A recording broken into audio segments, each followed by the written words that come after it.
All right, ladies and gentlemen, welcome back. Class is again in session. Take your seats, pull out your pens, your papers, whatever supplies you might need. With Rolling me, papers, pens and rolling pens papers. and rolling papers. With me to my left, as always, per usual, is the co host of Historically High. He is still internationally known on the microphone. He has starred in several low budget Indian superhero movies found online if you search them hard enough. And you know what? He's not bad to look at. If I had to have a co host that I had to stare at, it might as well be him. Lot to take in. Yeah. He's also wearing a WCW Beach Blast. What year was that? Because that was not an ongoing. 92 and 93. Okay, because did it get replaced by Bash at the Beach, Okay, yes. Hey, little good. yeah. Check that Well, out. I figured Beach Blast. I listen. There was a period of time in which I was very invested in the Monday Night Wars. So, back to entertaining you again, as always. We are going south of the border this week. We are talking about a man who, frankly, I did not know hardly anything about. I really only heard about him after his arrest. And even then, it wasn't something that really caught my attention. But looking into this, I always like say, hey, we're doing this, but yeah, you've already seen by the title card, we're doing Joaquin Guzman-Loera, better known to the world as El Chapo or Shorty. Yep.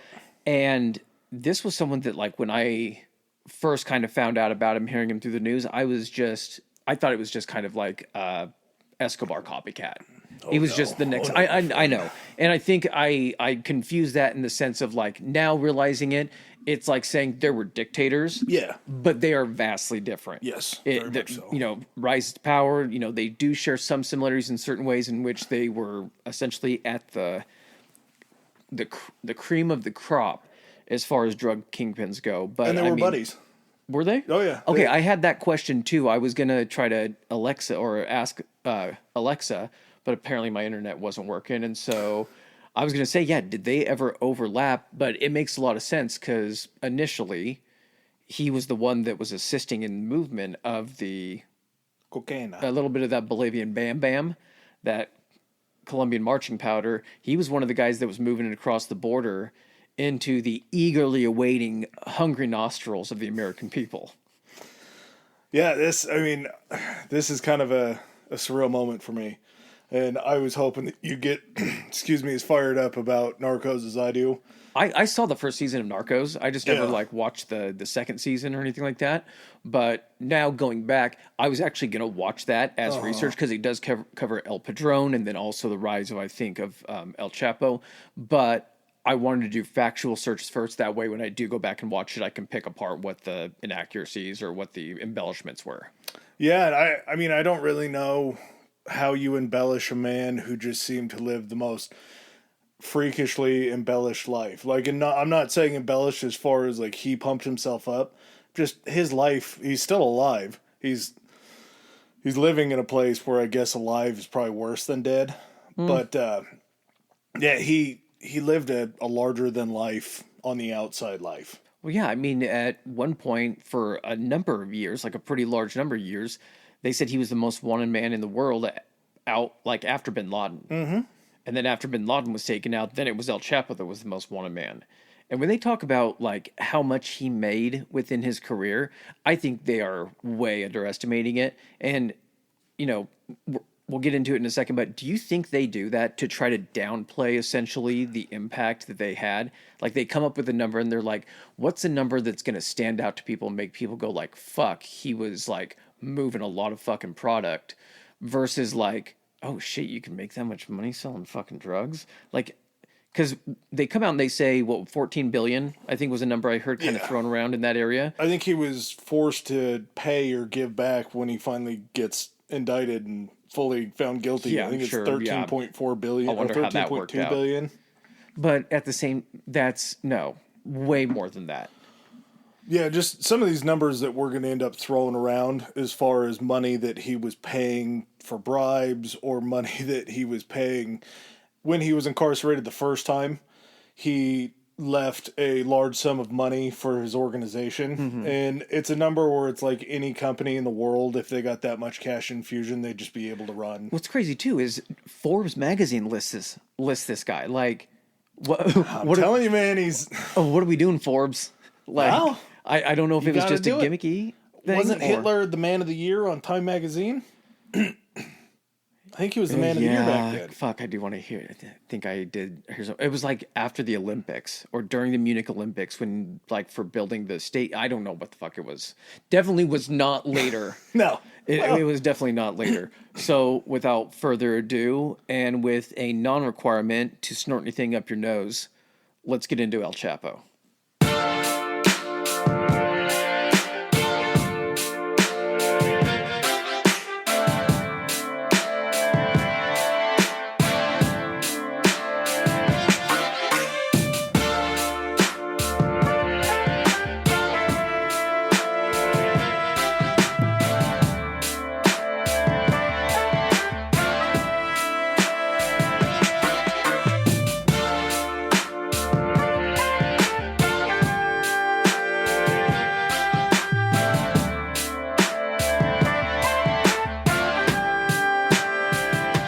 All right, so Joaquin Guzman. Joaquin Guzman-Loera, and that's very important because he took the last name of his mother after the last name of his father.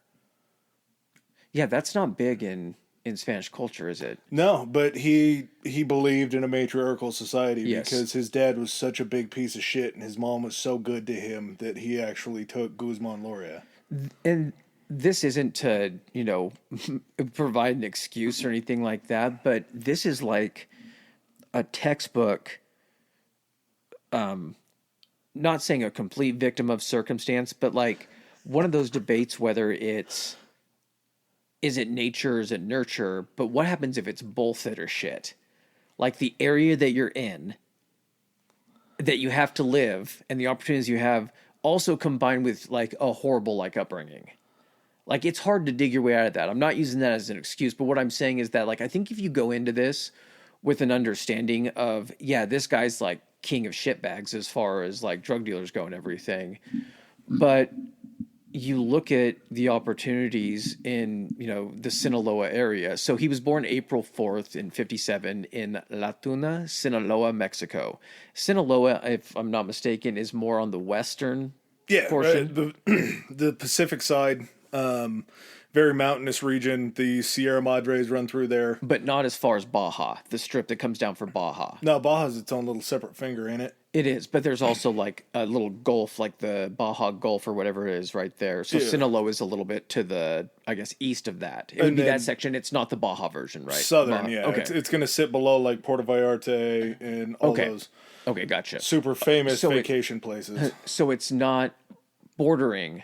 Sinaloa is not bordering with the United States. No. It's more south. Nope. You're going to have to work your way up through, like, Laredo is going to be a place that they play a pretty big part in. Juarez, all along the Arizona border. I'm trying to blank on what that is. Because El Paso plays a big... Yes, El Paso is too.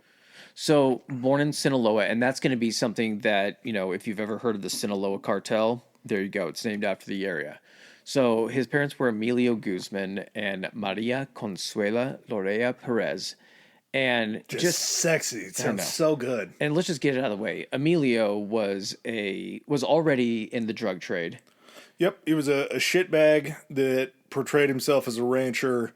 He also grew poppy on the side. He was a farmer to some degree. He grew poppies, which are the key component in heroin. Mm-hmm. And he also was a little bit of a horror. Yeah, a philanderer. Yes. I think that's too classy of a term for this guy. This guy would go into town, essentially, when he would take, Joaquin, little Joaquin with him to go sell, the poppies and whatever else he had to sell. And they'd end up coming home with no money because he would stay there and basically drink and hoard all away.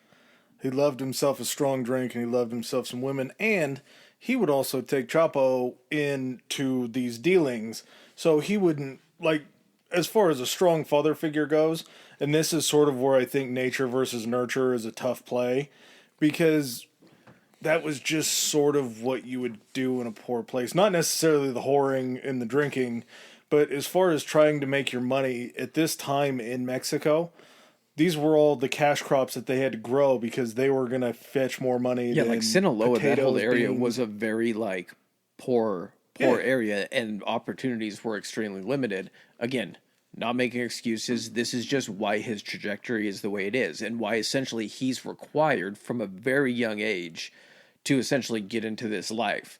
You know, if there's a lack of opportunities combined with desperation, you know, to feed your family and everything like that, you're going to do some shit that, you know, may not seem on the up and up. But if it's that acceptable culture where you're at, it's almost part of just like growing up. You've seen it firsthand that this is how people make money. And not only that, but like as a kid, like who did we look up to?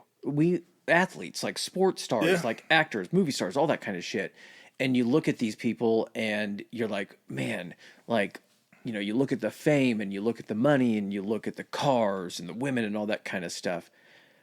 Drug dealers were essentially akin to these athletes in Mexico. Because they didn't have all that. They didn't have TV. They didn't have electricity. He Correct. lived in a dirt floor adobo shack, basically. Well, and he also had, I think there were a total of 7 or 8 kids. Yep. He had 2 younger sisters and 4 younger brothers, so he was the oldest. There were also 3 older brothers that had died.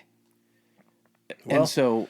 And as far as Mexican standards go, and I'm sure it is this place in a lot of sort of impoverished countries, but you have a lot of children to be able to generate income eventually when they grow old enough to work. Yeah, and so, you know, little Joaquin, the only people he's looking at that are living, you know, living great lives and essentially living, you know, not impoverished are these guys he's essentially like seeing his dad interact with that are dealing drugs and then they're working for the cartels. So to him, whereas we would be like, I want to aspire to be an athlete. I want to aspire to be, you know, an actor. I want to aspire to be, you know, an inventor, someone to make money. And that's kind of our, you know, bar to go after.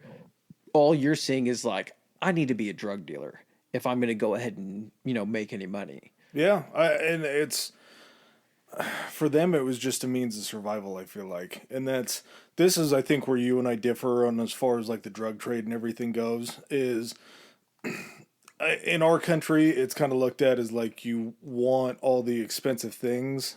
And usually kids that come from greater means either are bad drug dealers or they just don't do it at all because they don't need to. Is affluent the word to use? Okay. Yeah, an affluent sect of our country never really gets into the drug trade because it's never really necessary. Unless they're trying to piss off their parents. Yeah, that definitely could be, or they get tired of getting stepped on stuff or just paying out the ass because they can. But in a situation like this in Mexico and in some of our, you know, poorer parts of this country, there's not a lot of options. And unfortunately it's survival. Yeah. Yeah. And that's really what it is. And I do have a harder time. I know drugs are bad. Most of them. Some are just fun. Not marijuana. No. But it's a means to an end. It's a means to be able to try to lift yourself out of a situation that you didn't have a hand in being a part of. Yeah, I think this is, I'm not trying to make a generalization because I'm sure there's different motives for it across the board, but if you could make the money that you would make selling drugs in the same ease, I'm not saying it's easy to do that, but with the same effort and everything, no one is going to choose to do the illegal thing that's going to risk that when they can go do something else. It's essentially a lack of options.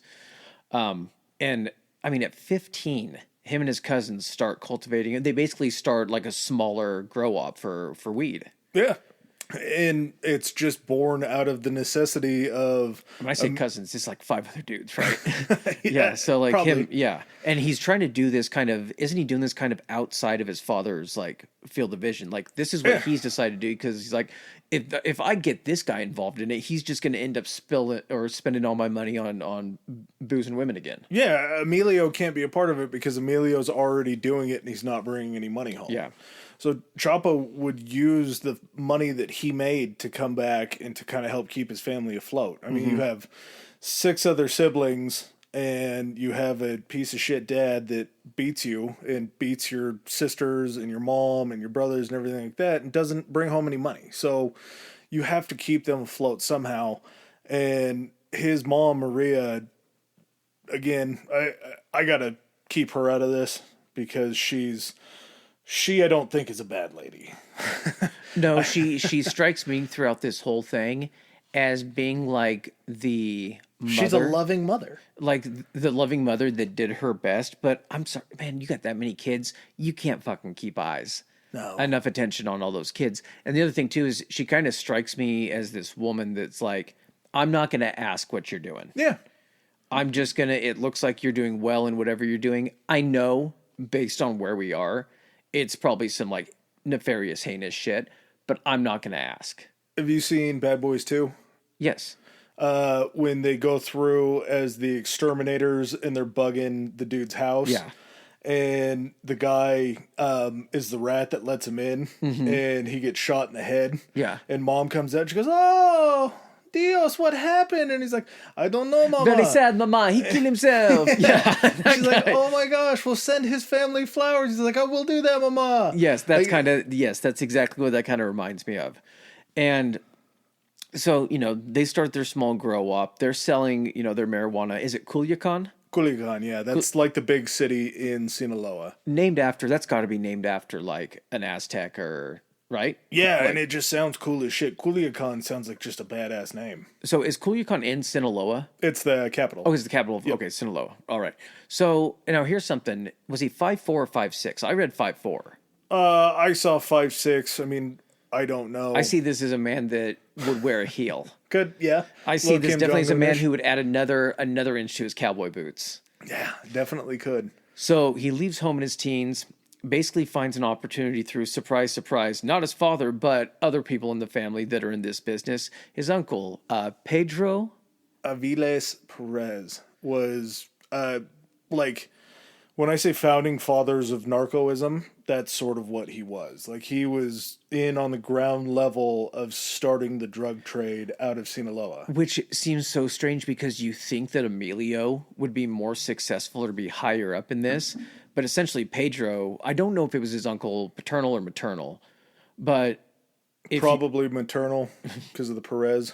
Oh, yep, that makes more sense. And so he probably looks at Emilio, he's like, "You're fucking dipshit fucking husband. I'm not letting him on this stuff." Yeah, my brother-in-law sucks. Yeah, Uncle Pedro, I bring you marijuana. He's like, "Good job, kid. Okay, let's talk." Yeah. And that's really, he was such a go-getter for a guy who only had a 3rd grade education. He was so emotionally intelligent and street smart that he was able to basically pull himself up into a situation where he got in good with these narcos. He was very dependable. They said the nearest school was like 60 miles away, and the only formal education he had was from like, it would be when teachers traveled through the area. Like they would go on tour, and like you'd get a teacher for 3 days, and they'd try to fucking cram a bunch of knowledge into you. Well, and that's the area that they live in. That goes to show how essentially isolated, impoverished this area was. And so, yeah, by the 80s, so you figure, by the time he's 21, 22, 23, El Chapo ends up finding himself working for Miguel Ángel Félix Gallardo, or as he's better known as, El Padrino. Is that the dad, the father? The Godfather? I don't know what the Eno would be, but Padre is father. And I'm going to look it up. But El Padrino was big business. The Guadalajara cartel was the cartel that he ran. It was the most profitable cartel in all of Mexico. And basically through his uncle Pedro, he was able to get this in with Gallardo. And Gallardo took to him pretty quick. The Godfather? The Godfather. Yeah, that makes sense. But he took to him pretty quick. He brought him in for an interview. They got along really well. He became one of his drivers. And after he became a driver, he actually was on his hit squad. He was a hitman at a very young age. A sicario. Yeah, sicario, that's right. Mm-hmm. That's what I kept thinking Sancho, and Sancho's like side guy. Does not sound even remotely as cool. Sicario and Sancho? Hey, this is Sancho. But he didn't really have a whole lot of moral hang-ups about murder. No. He seemed to kind of gravitate towards, he did it cleanly. I mean, it was fairly humane. Come on. But You're going to start, you're starting this early? I'm just saying. When you say it was humane, like basically what you're trying to like basically say is when people fucked up and you didn't get like a fuck up around El Chapo. No. He just shot you in the head. So that's basically what it is. It's not like there was no mercy or anything like that, but it wasn't like, are you just saying, hey, at least you didn't torture him?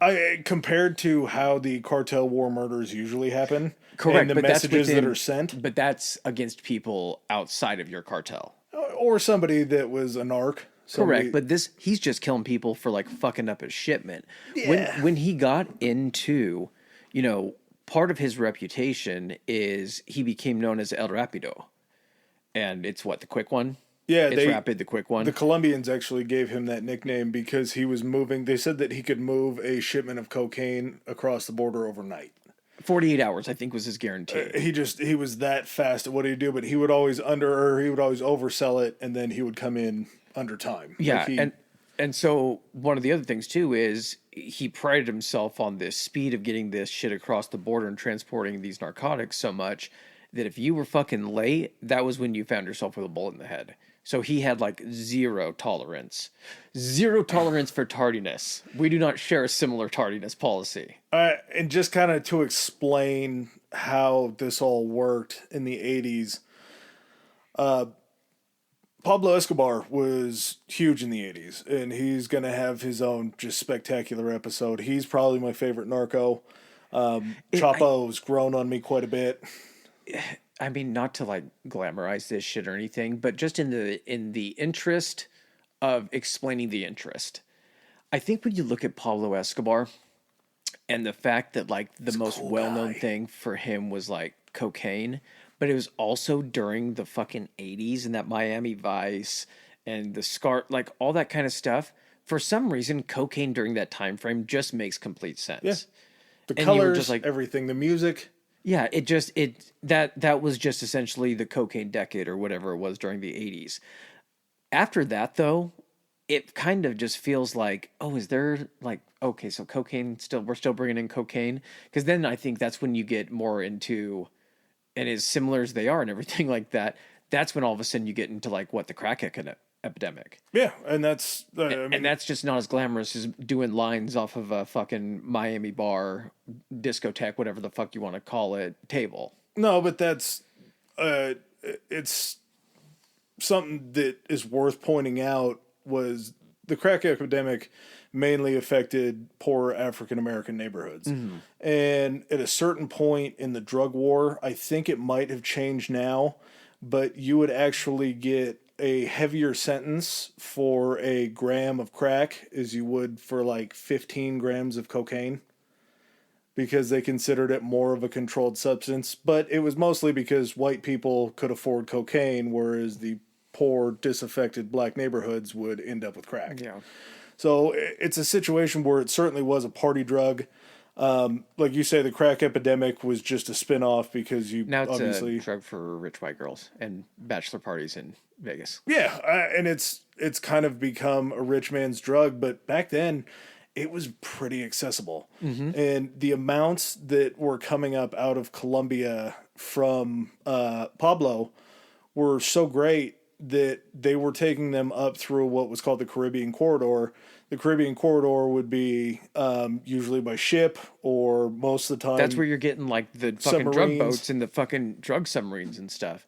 So it would always funnel into the Florida corridor. Yeah. You had that choice. You had the much riskier choice of taking it onto the Pacific side and taking a submarine or a boat up to like San Diego. Or into actual ports. Yeah. Like trying to disguise it and hide it and smuggle it in through like the port of Los Angeles and everything. And the third way, obviously, is the U.S.-Mexico border.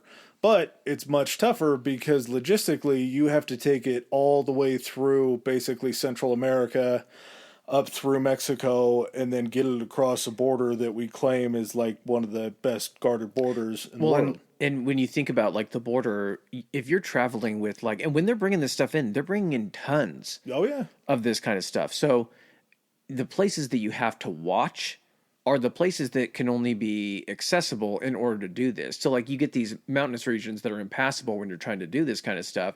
Those areas aren't really being watched that much just because they're not impassable to bring in this type of material. Yeah. But when you're trying to bring it across, it's not like they're going to the border and they're like, hey, you cross over there, you cross. Like these are like established like smuggling routes that they've been watching and, you know, researching, trying to find out if there's guards coming by or any type of surveillance.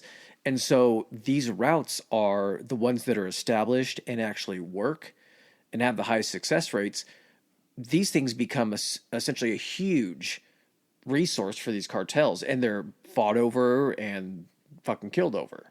Yeah, and back in the 80s, with the Guadalajara cartel being so good, they were pretty much untouchable. Like the other cartels, other gangs didn't really mess with them. After Chapo got done with his Sicario duties, he was actually put in charge of overseeing all the air shipments that cross the Sierra Madre region of Mexico and into the U.S. Mm-hmm. So a guy named... Little single engine, double engine planes. Cessnas, yeah. Kind of like, what's the fucking Blow. movie? George Young? Huh? George Young? Blow? Well, that one, and then there's the other one, what American Made, the one that Tom Cruise plays the dude that flies in the cocaine and drops. I can't remember what the fuck his name is. I don't know. But he's one of the guys that was also flying in cocaine. But like, you know, they're able to acquire these small single or double engine planes, and he gets put. He's shown himself to be essentially like a savant from a logistics perspective. He's a logistics guy, so he basically is able to climb his way through kind of a combination of his like business acumen. They mention his ruthlessness so many fucking times, but also because success is what essentially makes you successful in this. And success usually does make you successful. That's not what I'm trying to say. What I'm trying to say his is acumen makes him successful. Exactly. His ability to, you know, you would think if you're just good at your job, it would just make you successful at that job. So they would keep you in that job. But this is a situation in which he keeps being given more and more and more responsibility within the cartel because, again, he oversees the air shipments. He's getting a lot of product in the United States. And then he also starts pioneering, you know, they'd used tunnels before. A little bit. But not in the sense of like, so the explanation is this. The tunnels that they were using before were literally like, if you think about it, they're like,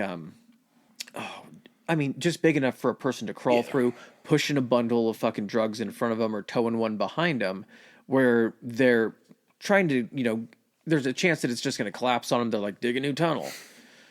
The tunnels that El Chapo starts building are essentially, he brings in like set designers, full-blown HVAC guys. He also goes and does like research or brings in like geologists and tries to figure out how best to tunnel through these areas and starts building these tunnels that are ventilated, that have lights going through the whole thing, have like cart systems so they're not having to carry these things. Hydraulic lifts on either side. Yeah, so they can even go even deeper. And he basically finds a way that he's able to establish all of these like very well constructed tunnels to where, I mean, think of just the comparison. You get a guy down in that tunnel, he's crawling his way through, trying to push a couple of these, you know, satchels or whatever, versus them lowering these drugs in and basically having a motorized cart system that's just running these things across the border. And then popping them up inside like subdivisions in neighborhoods and houses where they have, I think there was one raid where they said inside the house there was like a wall-length mirror or something. You flipped the mirror around, there was then a button. That button then raised on a hydraulic false floor, and there was a metal staircase going down like 20 feet. Yeah. And then all of a sudden there was not only a tunnel between that and like a couple neighboring houses where they would actually store additional product to be shipped out. But then, you know, a tunnel that would track all the way back under into another building over across the border. Yeah, they were just like underground, not railways, but just like thoroughfares. Yeah. And it wasn't just like, you know, he had one or two of these. Anytime that these things would get raided or, you know, found out by the DEA or whoever was keeping track of them, there was how many more ready to either already being built, already constructed.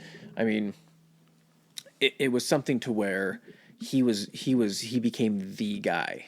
He was the transport guy. He was a gopher. Yeah. He could dig any tunnel, and a lot of this shit, part of his brilliance, and it's kind of weird to think about because you don't hear a lot about like ground penetrating radar. Mm-hmm. But GPR is basically a way where they can send signals down until they hit anomalies or anything in the ground that would be different from. They can sense cavities. Yeah, they can essentially sense when it's not salt. Bones, anything like that. They use a lot of GPR for murders and that kind of thing. But as that was happening, he knew that if you dug them low enough, that GPR wouldn't be able to hit it. The technology at the time wasn't able to detect it. And still to this day, they're finding these things left and right, but they're so deep and they're so far down. And it's not like this is out in the country. Like, he's doing this right around places that are very loud. Yeah, and how do you even, like, you know, I don't know if the argument is like, well, how could they not detect these and everything? Or can't they have, like, seismic detectors?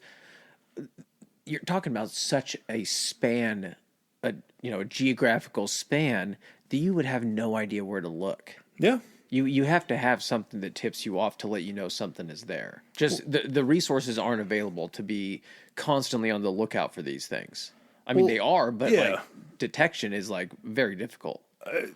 He changed the game in the way that transport works, and the biggest thing, obviously, is getting the drugs into the country. Well, like, think of that. Like, okay, so you're thinking about, like, with Escobar, you have the submarines, you have, like, the go-fast boats, all that kind of stuff. You even have, like, airdrops and everything. These are all single... I mean, they're not single times because you would do this repeatedly, but this isn't like you're limited by your amount of product by the method in which it's being delivered. So submarine can only hold so much. And how fucking reliable are homemade submarines, you know? Yeah. A plane can only hold so much. And then how often are those getting intercepted? Boats, Coast Guard, you know, in the Caribbean, they're on the lookout for that kind of stuff. Whereas you could run a fucking tunnel back and forth, and the only time you have to stop is when your stash house on the other side is so full that it can no longer hold anything.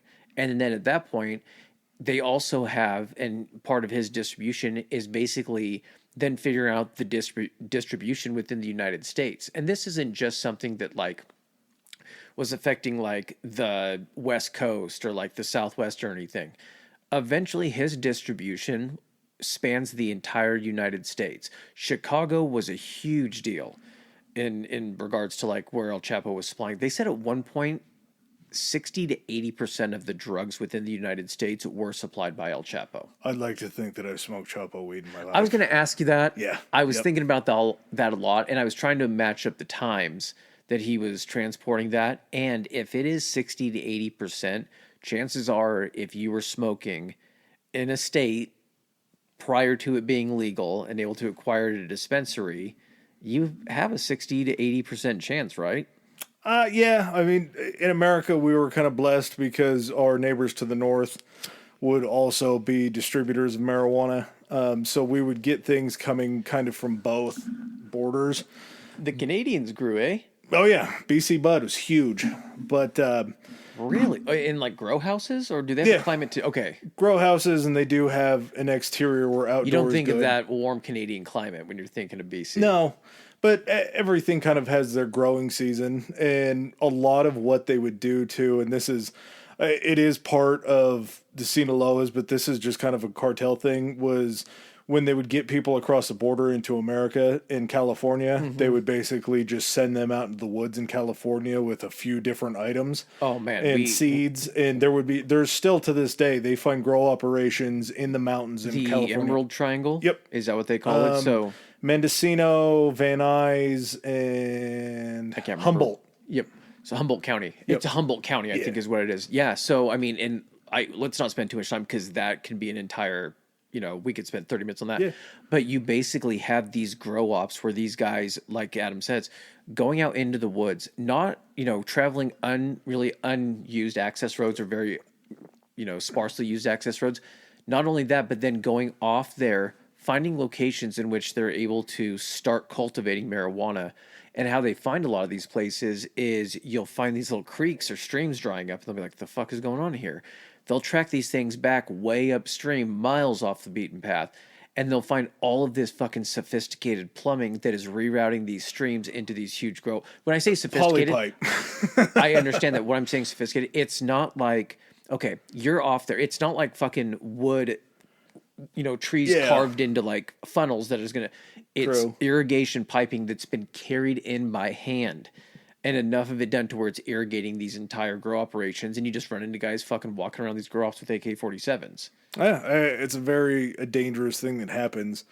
But probably the most important part about these tunnels was, there's two most important parts. Just regularly, if you're crossing the border, you're able to carry 1-2 kilos on each back of the person that's going across the border. On each back? Front and back? Probably. Okay. So you could probably put 4 kilos. Oh, on each. I thought you meant like on each. Yeah, each of their backs. Back. Okay. Yeah, each coyote's back. Okay.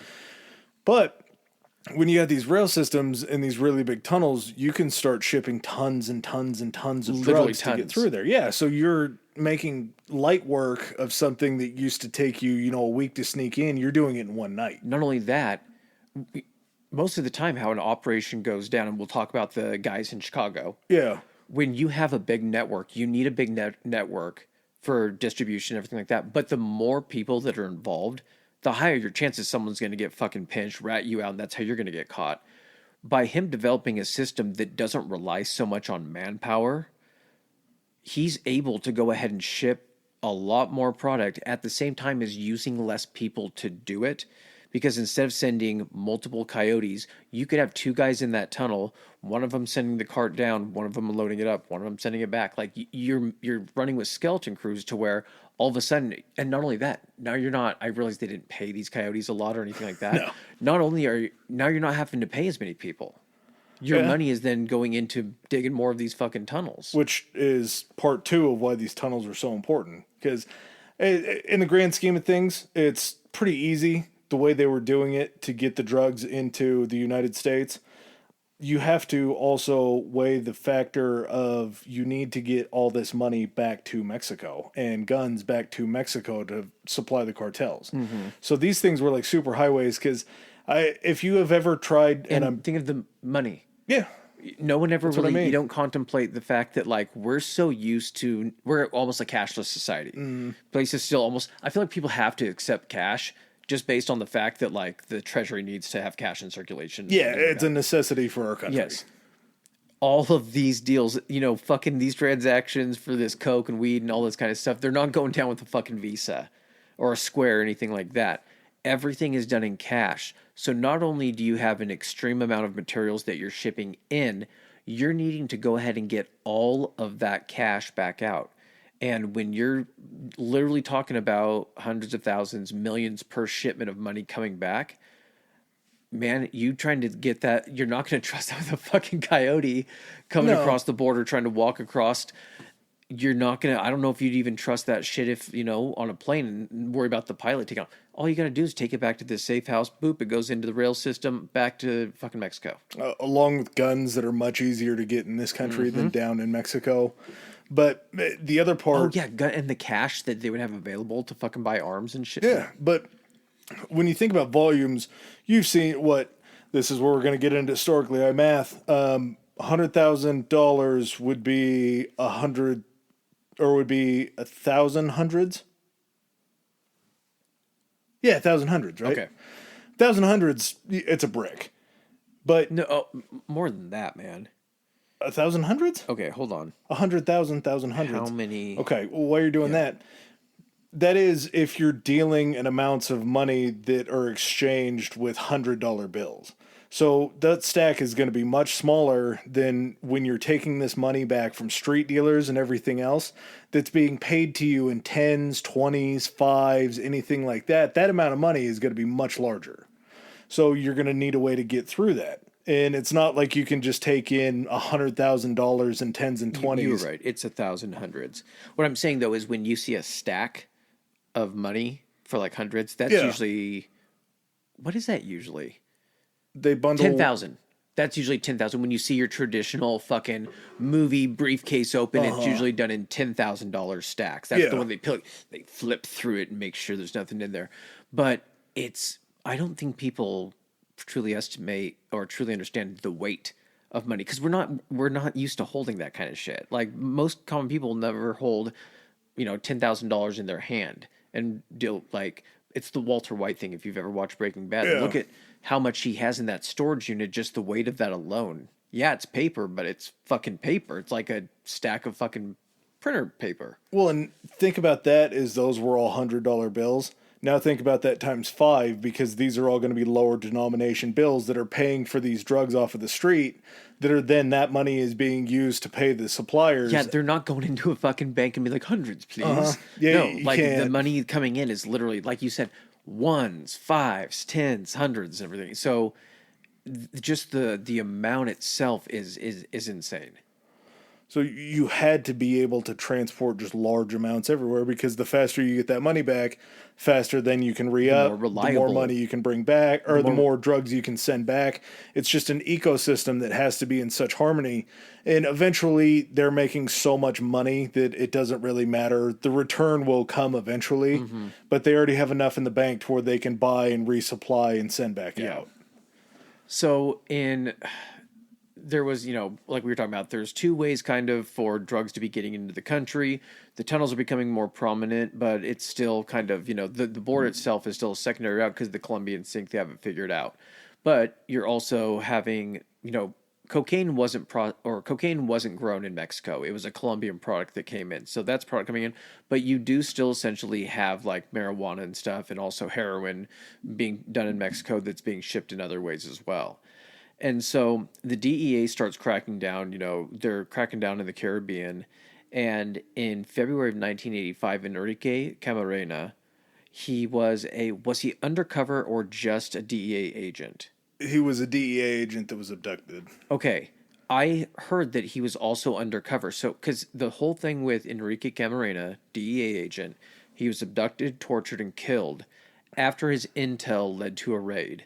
And it was the Guadalajara cartel's marijuana plantation, an enormous one. What was the value of it? $2 billion? Yeah, it was a lot of weed. It was like a $2 billion value plantation for the product that it produced. What was it also called? The Bull something like Rancho Bull or something like that. There was a name for it. I can't remember exactly. What I'm saying though is, so he was the DEA agent. His intel led to it. And again, this is kind of where we have to try to compare information that we received. It sounded like, did he get it from an informant and then that information led to it? Because the way that the retaliation was against him, like if he was just getting the intel from someone else, that wouldn't make sense for the retaliation to go directly or as severely against him. It almost felt like he had been, or I heard that he was actually kind of like embedded within a certain portion of like the cartel. The Guadalajara, yeah, and he absolutely could have been. You kind of have to throw any sort of logic out the window when you're talking about cartels. No, I realize because that. Even if it was like if he got this information from somebody else that wasn't supposed to say anything, or they did, they'll just go down every single telephone of that game of telephone. I guess it makes sense from both perspectives that tell. if he was a rat in there, they're making an example of saying you don't fucking betray the cartel. If he's just strictly a DEA agent working the case, then it sends a message of like, this is what's going to fucking happen to any other DEA agent that fucks with our shit. Well, and here's where we kind of start to interweave some webs. But the man that was abducted, tortured, killed, Camarena, you remember Red Ribbon Week in school? Yes. Yeah, he's the reason that we have Red Ribbon Week in school. Oh. But at the same time, the Gallardo cartel was the one that was bringing cocaine up and bringing it into California. Okay. And this is where we cross into Iran-Contra territory because that was the first time that we had mentioned Camarena, because there may have been a little work with the CIA or the DEA or the FBI in purchasing that cocaine in order to fund the Contras. Or Camarena? Camarena. This guy? Yeah. Did we really touch back on that? Yep. Oh man. Yeah, so he was a part of Iran-Contra. Join me in a re-listen of the Iran-Contra, or if you haven't listened to it, go back on that one. I'm sure we'll bring him up during the Escobar episode, just because Camarena is involved in that too, because the Gallardos were the ones that were the transporter of Pablo Escobar's cocaine. It makes a lot of sense because I wouldn't expect there to be a lot of well-known DEA agents that essentially were active in Mexico at the time. Because even at this point, from kind of the relationship, it sounds like there was still like a lot of contention with like the DEA even being allowed to operate down there. Yeah, the Mexican nationals didn't like any sort of help because it really was sort of a business and an industry in Mexico. And that's sort of where this becomes. I'm not going to blame America for any of this. Partially, doctors' opioid epidemic later on with the heroin that gets delivered to America. But there's a reason why it's not. It'd be hard for us. We could go on for an hour trying to debate that opium superhighway, all that kind of shit. There was a demand for it here. There was a supply for it there. If there's no demand for it, then there's no reason to supply it. It would not be a lucrative business. It wouldn't be being done. Yeah. And so you have to look at what might have been a spur or like help to spur on that cause, what was causing that. And this was back at a time too when, opioids as a prescription medication, like they were just like, it's new, it's approved, just fucking go nuts. And only now, it wasn't like opioids became a thing and then 3 years later we were like, well, there's an epidemic. It's fucking opioid addiction is a real thing. Like this shit has been around for a long time as a prescription medication. And then it does take a while for a prescription medication to then filter itself down into a recreational being taken recreationally. There is a time frame until it gets kind of like prescribed enough to where there's a supply of it. I mean, there is, but it's all to me sort of related because when you introduce something like not a Norco, but like an Oxycontin, something like that into society, and then you just hand it out with reckless abandon, and then all of a sudden you have this coming to Jesus moment, or you get told that you're not allowed to prescribe that many of them. And someone's addicted to it. Yeah, they're hooked on opioids. Yep. And once pills become more and more expensive to get, you're still chasing that same opioid field, which then leads you into street drugs and heroin. Have you heard of heroin? Yeah. Heroin, isn't that the female name for hero? How harmful can it be? It's not. America, we get kind of maybe a pass for the damage. Not a pass. There is an explanation behind it. So it's not just like everyone just loved fucking cocaine. Yes, there was a large portion of people that just love cocaine, but you're not just doing this for cocaine. You're also bringing in, like we were talking about, heroin, other things like that. The marijuana, who the fuck cares? Like that can grow here. It was coming in from Canada. It's when you get into the stuff that is like that's like been scientifically proven as addictive and everything, then it's gonna, there's a reason for that. Well, and that's sort of coming out of Camarena's death. We see America take that first foray into the war on drugs in 1986. So a year later, when Reagan puts out the war on drugs and you get all this extra funding to go to the DEA to start fighting this epidemic of drugs.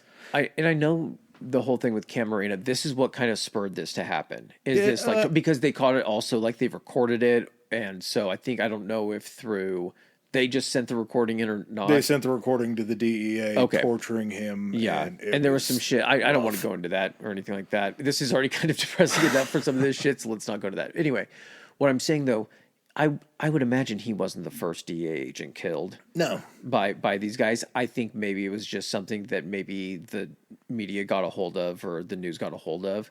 And because they essentially knew about this and knew the details of it, the government was like, fuck, we can't. All right, or... This was also at a time when we were probably had a pretty big war boner because shit hadn't been popping off for a while. We're like, why don't we launch another war on drugs? And this is when Reagan comes down. He's like, and what happened to Agent Camarena was a horrible, heinous act. And so, war on drugs. Did I say it right, Nancy? And part of this, I mean, Len Bias, I think we mentioned in Iran-Contra was another reason for the war on drugs. Len Bias had... very famous, very great basketball player, gets drafted number 1 to the Celtics and ends up dying from a cocaine overdose before he plays a game in the NBA. Did we mention that? I think I did. Okay. But I just, the Len Bias story is very interesting. He'll get an episode eventually. But yeah, it becomes this focus on trying to shut down these cartels. And when you focus on that, you see what's going on down in South America and in Colombia with Escobar. It's when we start putting resources toward it. Yeah, and we actually start put some going down and lenses on trying it, to it's help. like, oh shit. We helped the Colombian government essentially try to stamp that out.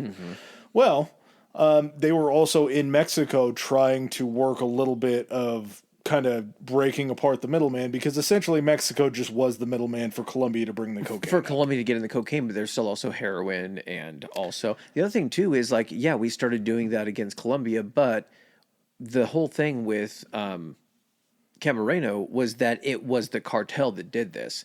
So that also gave us the reason that we needed to go into Mexico. And so that's when essentially, it's both issues. It's where's the supply coming from and how's it getting in? And if there's additional stuff getting in that's coming through Mexico, they're like, well, shit, now we got to stamp this out because this is also a chain of supply. Well, in this too, at this point, it was really just primarily, there was a time in this country where heroin wasn't that big of a deal. Yeah. So it was essentially just marijuana and cocaine that are being moved.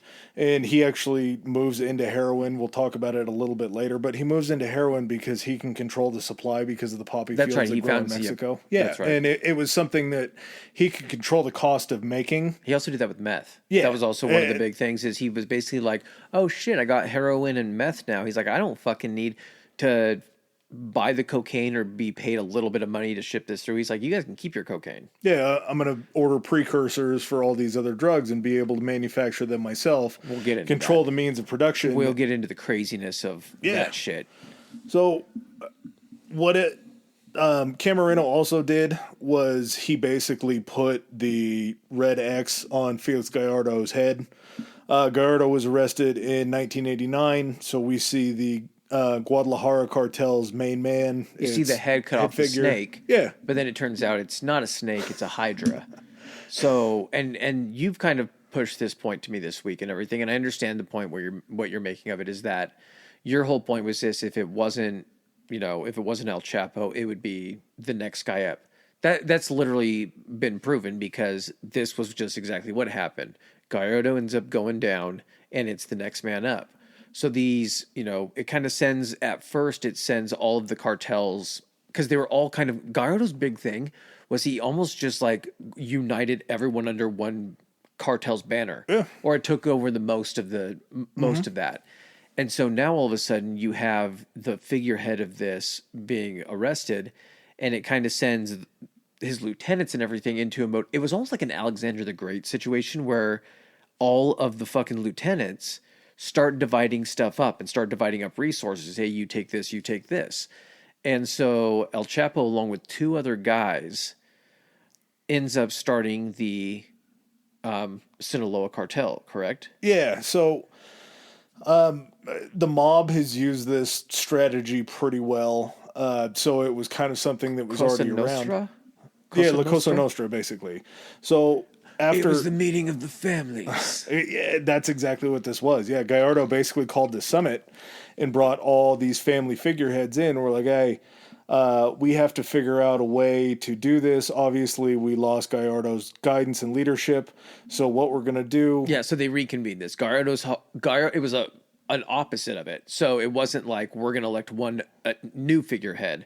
Gallardo had brought it all together, and these guys are basically like, listen...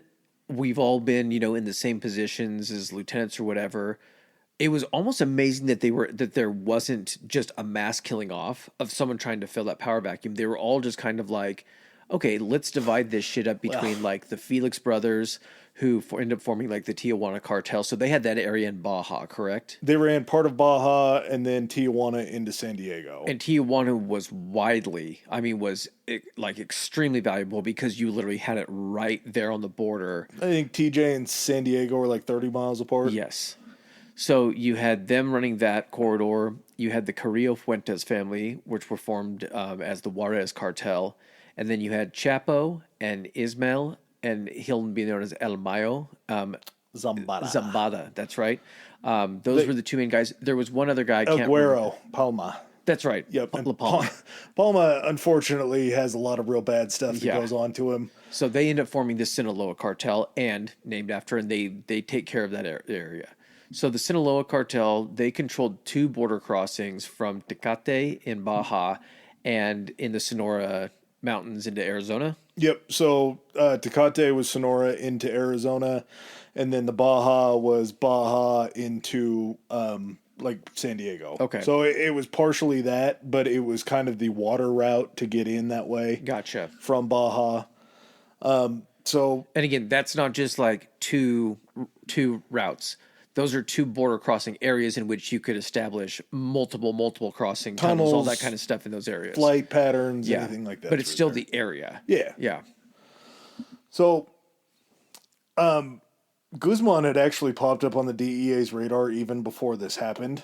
The informants that were working with him as a kind of like a courier manager, specifically as the cartel logistics guy, like, this dude knows his shit. Like, we need to keep an eye on Chapo because Chapo really knows what he's doing. And if he ever wants to venture out onto his own, or in a situation like this, where we actually see this cartel kind of break off into these non-aggression pact having cartels to where they all, if they stay in their own lane, everybody's going to eat, everybody's going to make money.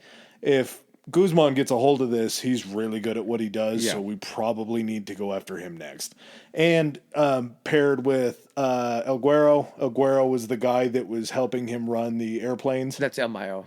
He was known as El Mayo, right? No, that's El Guero, Zambada. Palma. Oh, that's right, okay. And Zapata was a member of the Guatemala cartel too. Or not the Guatemala, the Guadalajara. And so you have these 3 figureheads of the Sinaloa cartel who are all really seasoned, who are all very disciplined, and who basically kind of are like the elder statesmen of cartels as far as everybody else that splits off. Everybody's kind of a little bit wild. Like, as far as the way that they handle things, they're a little bit more fast and loose, whereas the Sinaloa cartel is very militant about what they're doing. They follow the El Chapo way of just, if somebody fucks up, you shoot them in the head. And we'll see kind of as this war for land in these ports of entry into America come into play, the shit that these people do is just absolutely insane. So after the split, Guzman pretty much, from the offset, Guzman had his eye on the Tijuana territory. And he was already kind of near that area because he was going into California a little bit via Baja. So he kind of felt like that was natural that he should take over that territory. And so he aimed his sights at the Felix brothers, basically sending a hitman, a Mr. Armando Lopez, to basically speak with one of the brothers who ended up killing Lopez. Yeah, before they even had their face-to-face meeting, he just killed him. And here's the thing. Do you need to send a hitman? Maybe if you don't send a hitman, and I'm sure that, if you send maybe a lawyer or someone that's non-threatening, like I know they don't know that it's a hitman, but like if the guy had a reputation, they knew who he was, then of course you're going to be like, why the fuck are you sending a hitman to try? That's just kind of how I see it. Yeah, I mean, he was a higher up member of the Sinaloa cartel, so he had, credentials as somebody who wasn't just a hitman, but somebody who also didn't have trouble spilling blood. Okay. So the fact that he was just killed immediately before they could even have this sit down really probably put a bad taste in Guzman's mouth. Well, not only did he end up killing him, but then they order hits on Lopez's family. And they were like, okay, we need to start sending people into the Sinaloa cartel into leadership, where basically this happens over the course of this kind of kicks off smaller scale wars of like the drug wars between or the cartel wars. So they get a guy into a position. He was actually like a South American assassin or something like that. I remember reading it off of what you have here. So El Guero, his wife, so you have El Mayo who's Zambada. El Guero is Palma. Okay, so you have Palma's wife. She ends up like getting seduced by this guy. Yep. Pulls out like $7 million. $7 million out of like an account of his in California. then she gets her head fucking cut off by this dude, and the head was sent to Palma. Yeah, I think they said that it was like the first beheading on record that they had. Yeah. So And things are really starting to ratchet up in the violence category. that seemed relatively like how, like, like, we're going to send you into, first you will seduce her, then steal his money. And can I chop her head off after that? Yeah, I guess. Wait till you get the money, and then I guess, yeah, you fucking psycho. We don't really care what you do with her after that. No just, shit. Just get the like, money. But you know that was planned. It was like, send a fucking message. Well, my question is, does it feel like beheading somebody to start out was probably like, we jumped over a bunch of other steps? Yes. Like, we didn't send like the hand with the wedding ring like, on it, a nose, there's an eye. I know that like that's been a method like throughout history, you know, the guillotine, that's how they used to execute people. But there's something so just like still so fucked up that we've developed all these other ways to kill in so much quicker ways that there's something, man, the word disrespectful isn't the right word to say, but there's something almost so fucking personal and disrespectful. That's what it is. It's just personal. About fucking like hearing just of a beheading. That's why I think it's that fucking scene in Seven. What's in the box? Yeah. That's why it's just like, oh fuck, like that's the head in the box. And in addition, they also orchestrated a failed car bombing on El Chapo. So they're already like, yeah, we're just fucking going after leadership. You came in and basically just wanted to speak with us, be like, we fucking knew what you wanted to speak to us about. The car bombing is so fucking funny to me because it was just, Chapo was just in his house on a ranch. And he had security detail outside, of course. And at this point, as one of the heads of the Sinaloa cartel, he already has multiple properties. Oh, yeah. He owns all these places because you have to money. understand that there's houses that all these drugs have to be going. And within all of these houses, he's already, like, in some of these houses and ranches, he's already developing, like, escape routes and tunnels. This is going to be a huge thing of his. So anywhere he goes or he's holding up, assume there's a trap fucking door. Yeah. So he's just sitting inside of his house at the ranch. Security's outside and everything. His car just blows up. So you have to imagine, like, you're just sitting inside your house, you're eating, doing whatever you're doing in there, you're crocheting and knitting, and you're boom outside, and you look outside, and one of your vehicles is just blown to shit. You're like, the fuck was that? What were you guys watching? Like, man, we've been out here the whole day. We didn't see shit. And he's like, that was a car bomb. Yeah. And then at that point, you're like, you guys didn't see shit? That's even... How many of those guys after that went off? Probably got killed. Of that detail got fucking killed. Yeah. Yeah, for inattention. He did have a habit of... What did he... Chain people to trees on the road going up to like one of his estates or his ranches, just as a fucking example. So when people went up, they knew he wasn't to be fucked with. The amount of stuff that they did during these cartel wars is pretty incredible. When they would go through and kill 10 or 12 members of a cartel in a rival area, they would just take them out to the edge of town and they would just literally stack the bodies out there. Yeah. Or like you were talking about decapitations, they'd cut them up, do anything like that. But it was just like everybody was trying to... Vlad the Impaler, was that the head on sticks guy? That was the whole body, like up the ass through the mouth. Okay. Well, this was essentially like that. Like they were just setting these dead cartel members out for people to see and be like, okay, maybe we don't fuck with these guys. You cut off one head, we'll cut off three. It was just a weird fucking escalation of this shit of who could send like the most fucked up message. Part of it too was they would go into these other guys' territories and kill people and then bring them outside to basically show them like, yeah, we can penetrate your area. That's the other thing I'm thinking about. Like he's like, how the fuck did they sneak in here and put a fucking car bomb on my vehicle? And this was all the way back in Sinaloa. Yeah. So this was deep into his territory. Mm-hmm.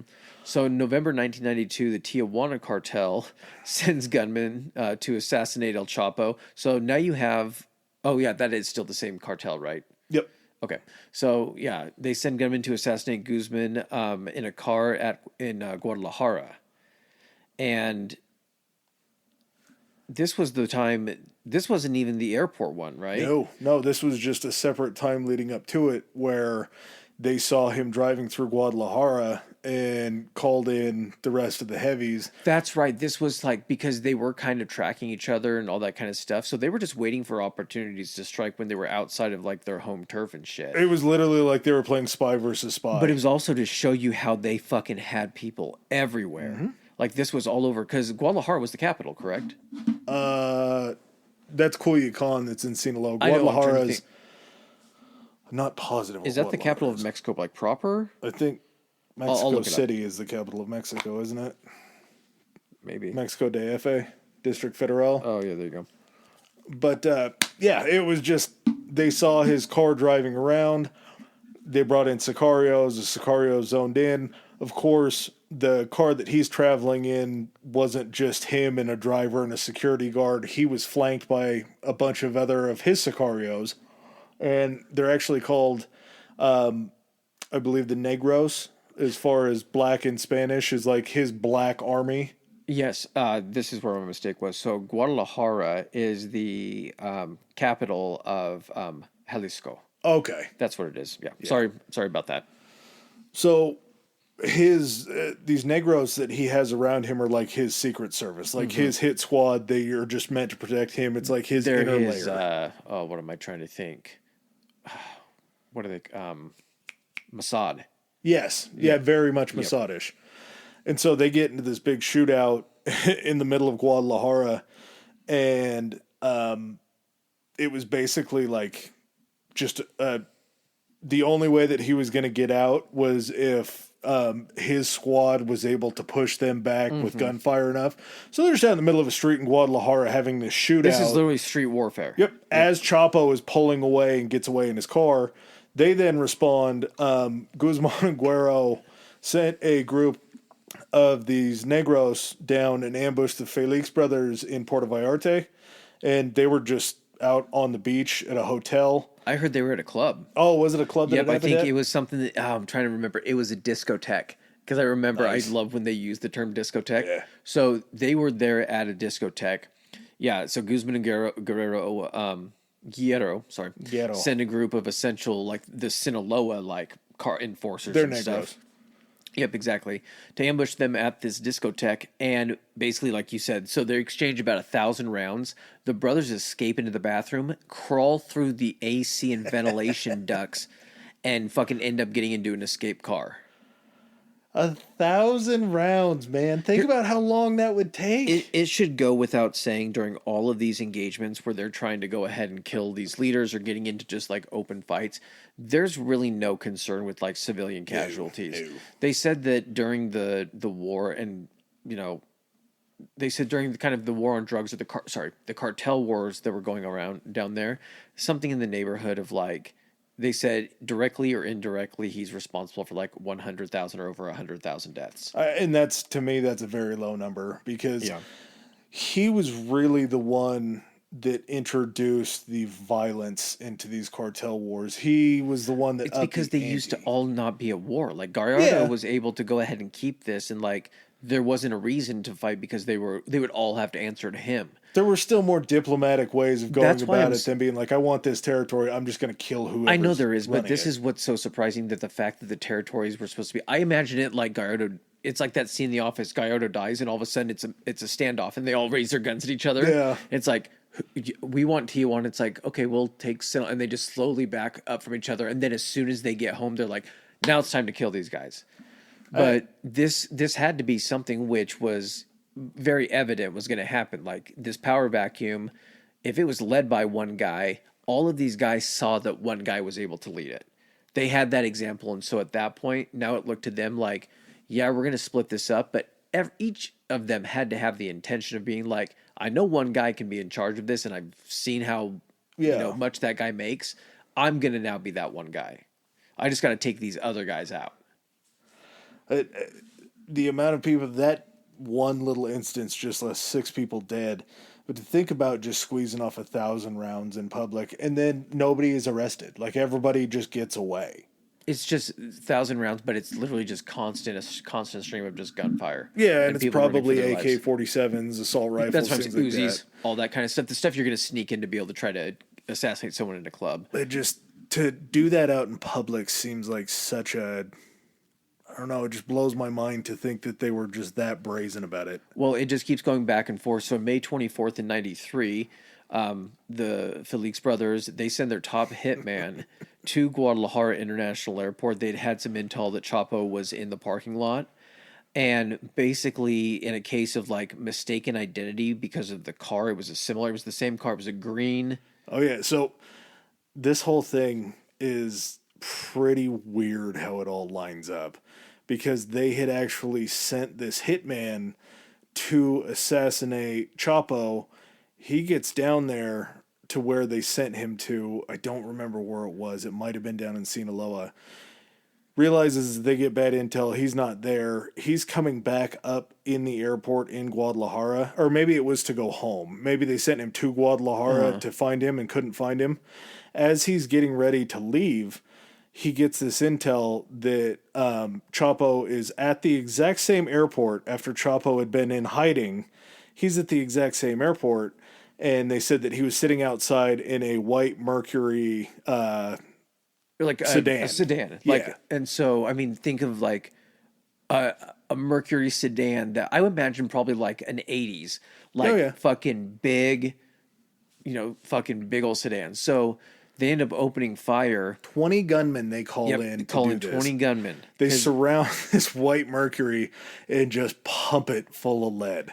Well, it turns out that the Mercury didn't belong to El Chapo, and it definitely wasn't El Chapo in it, because they just assassinated the Archbishop Juan Jesus Posadas Ocampo, who was the cardinal, the leading figure of the Catholic Church in the entire country of Mexico. Yes, he wasn't was he an archbishop or a cardinal? Archbishop. Okay. Archbishop is like the guy in the area. Like he's a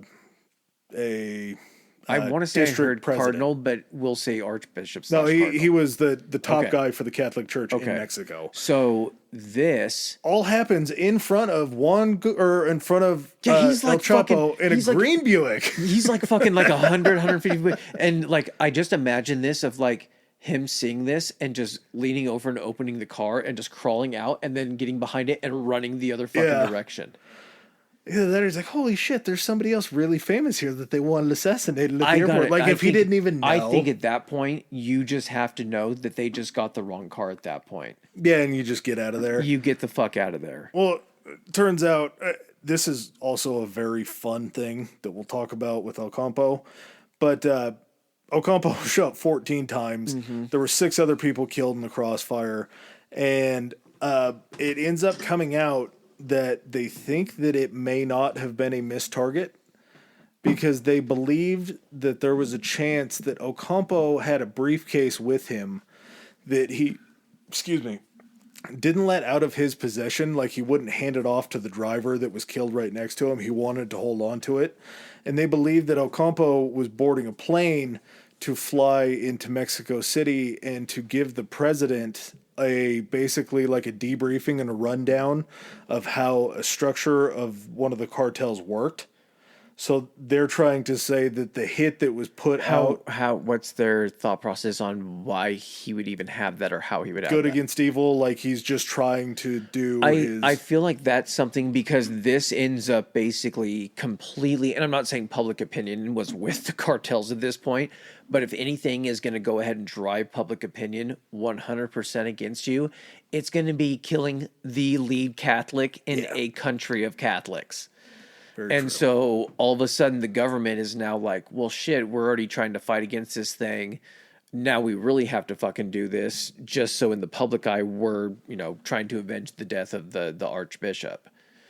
And so once a manhunt, opens for the Padres killers, Chapo basically, he fled to Guatemala using a fake passport. I'm sure he had many during his time. Oh, yeah. And basically, because he was wanted as part of it. That was the other thing too, was he didn't shoot anybody. Essentially, they didn't know he that didn't he was shoot there. anyone at that moment. I can't even confidently say he didn't shoot anybody that day.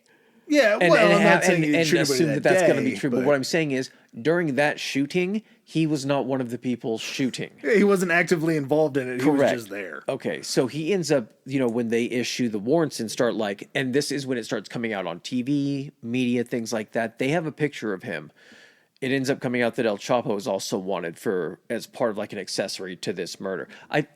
It also makes sense for the government to be like, we're just going to try to sweep up a whole bunch of people during this and then worry about if they had something to do with it later. Because this was cartel violence. We need to get rid of cartel. That's what I'm saying. The public's not going to be like, well, he technically didn't shoot. They're going to be like, he's part of the cartel. They were after him. They're going to be like, yep, he's the reason the Archbishop is dead. So not us. Yep. So he allegedly paid a Guatemalan military official, Otto Perez, $1.5 million to allow him to hide there. And the reason this starts with allegedly is because this story is so wildly interesting to me. So, Otto Perez may or may not have been this official. Otto Perez was a part of the Guatemalan military who then later on became president of Guatemala. This is the guy that I was telling you about. Uh-huh. And he came under an indictment for allegedly taking bribes to cut off... oh shit! What's the money that you pay to bring shit in? Import? Yeah. Export tax tariffs? Tariffs, yes. To cut tariffs on products and supplies coming in exchange for millions of dollars as president. So he gets put on trial for this. His defense attorney brings up this defense that Perez was one of the ones that captured El Chapo. Uh-huh. And El Chapo, he gets up on the stand. Perez gets up on the stand to defend himself.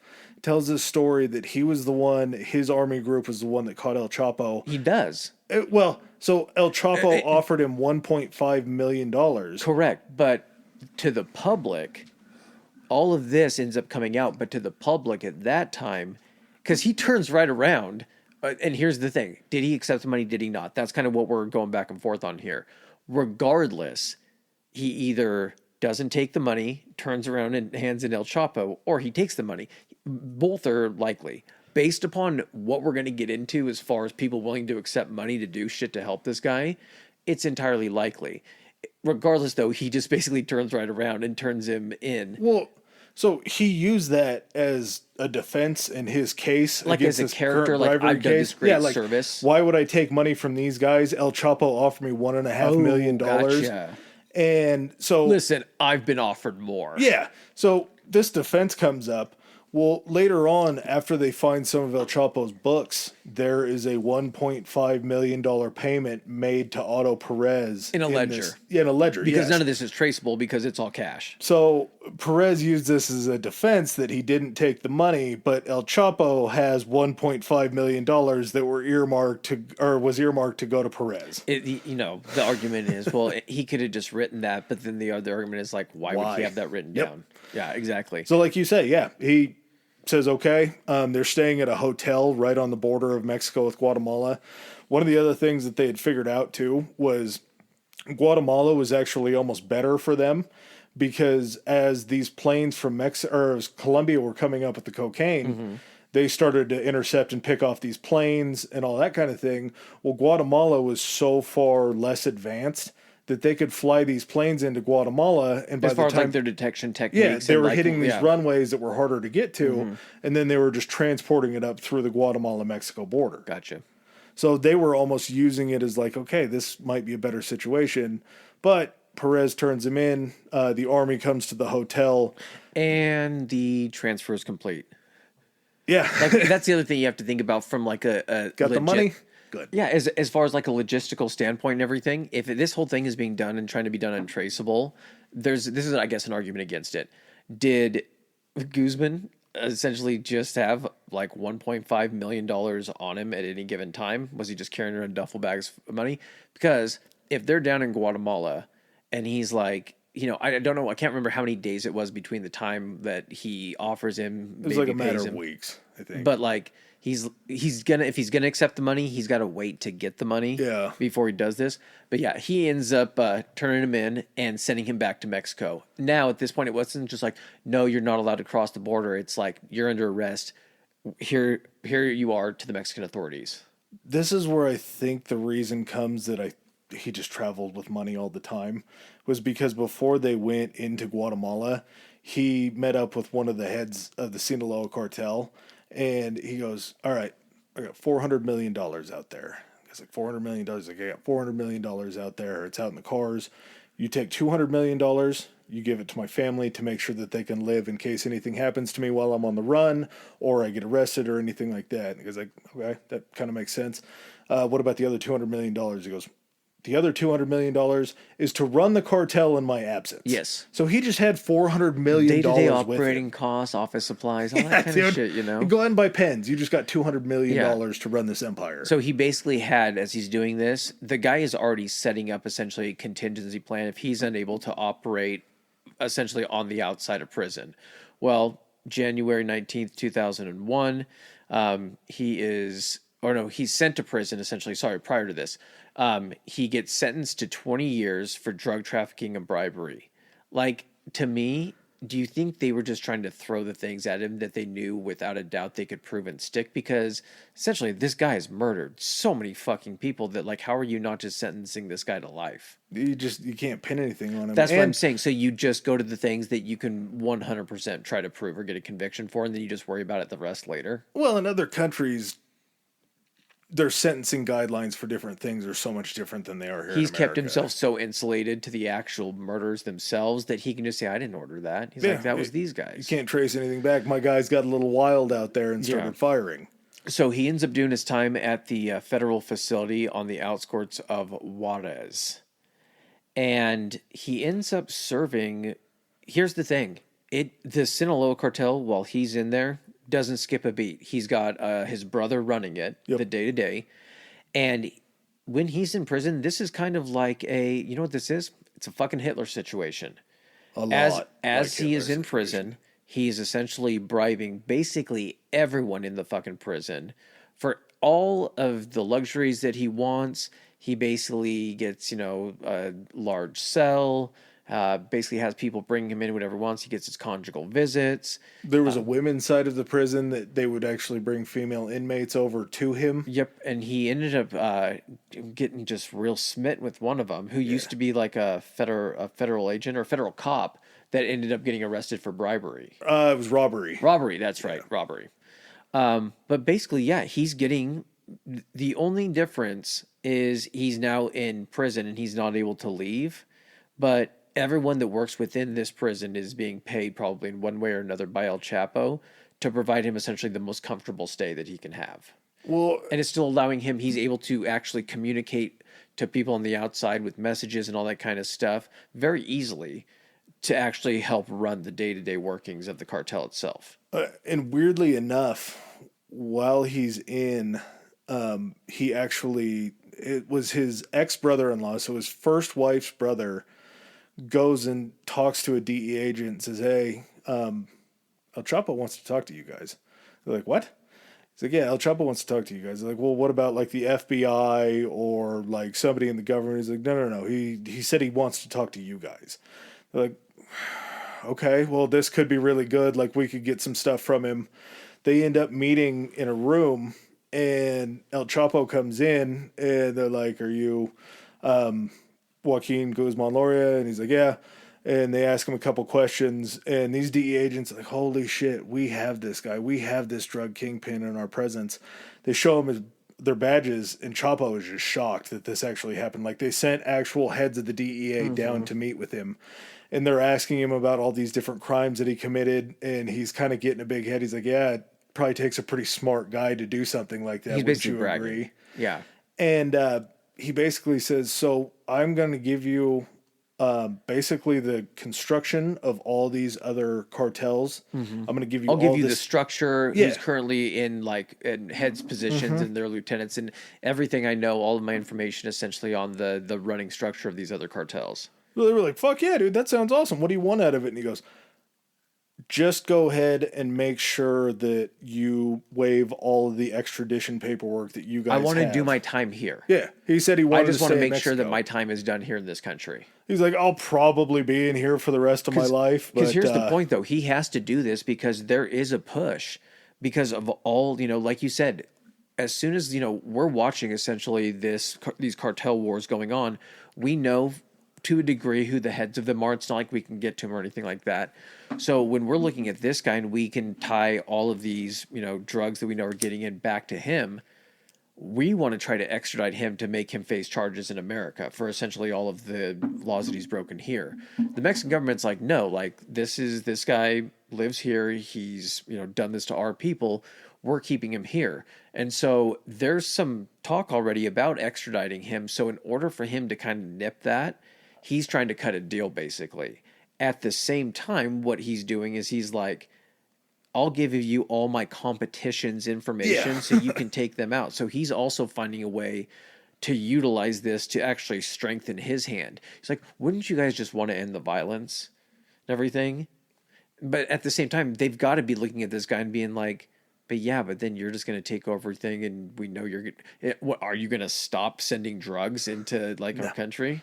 No, yeah, he was trying to basically X out his competition while kind of giving himself. Maybe they felt like, though, that it would be easier to go ahead and take him out because they knew he was going to be in jail. Yeah. They knew he could still run it, but after they took these other guys out, then they could turn their attention. It's like, we've trapped this rat, so instead of focusing on killing this rat, let's actually go out because he's going to tell us where all the other rats are. Mm-hmm. We'll take them out because we know we're just going to be able to come back and take care of him later. They decided not to do it, though. They told him not a fucking chance.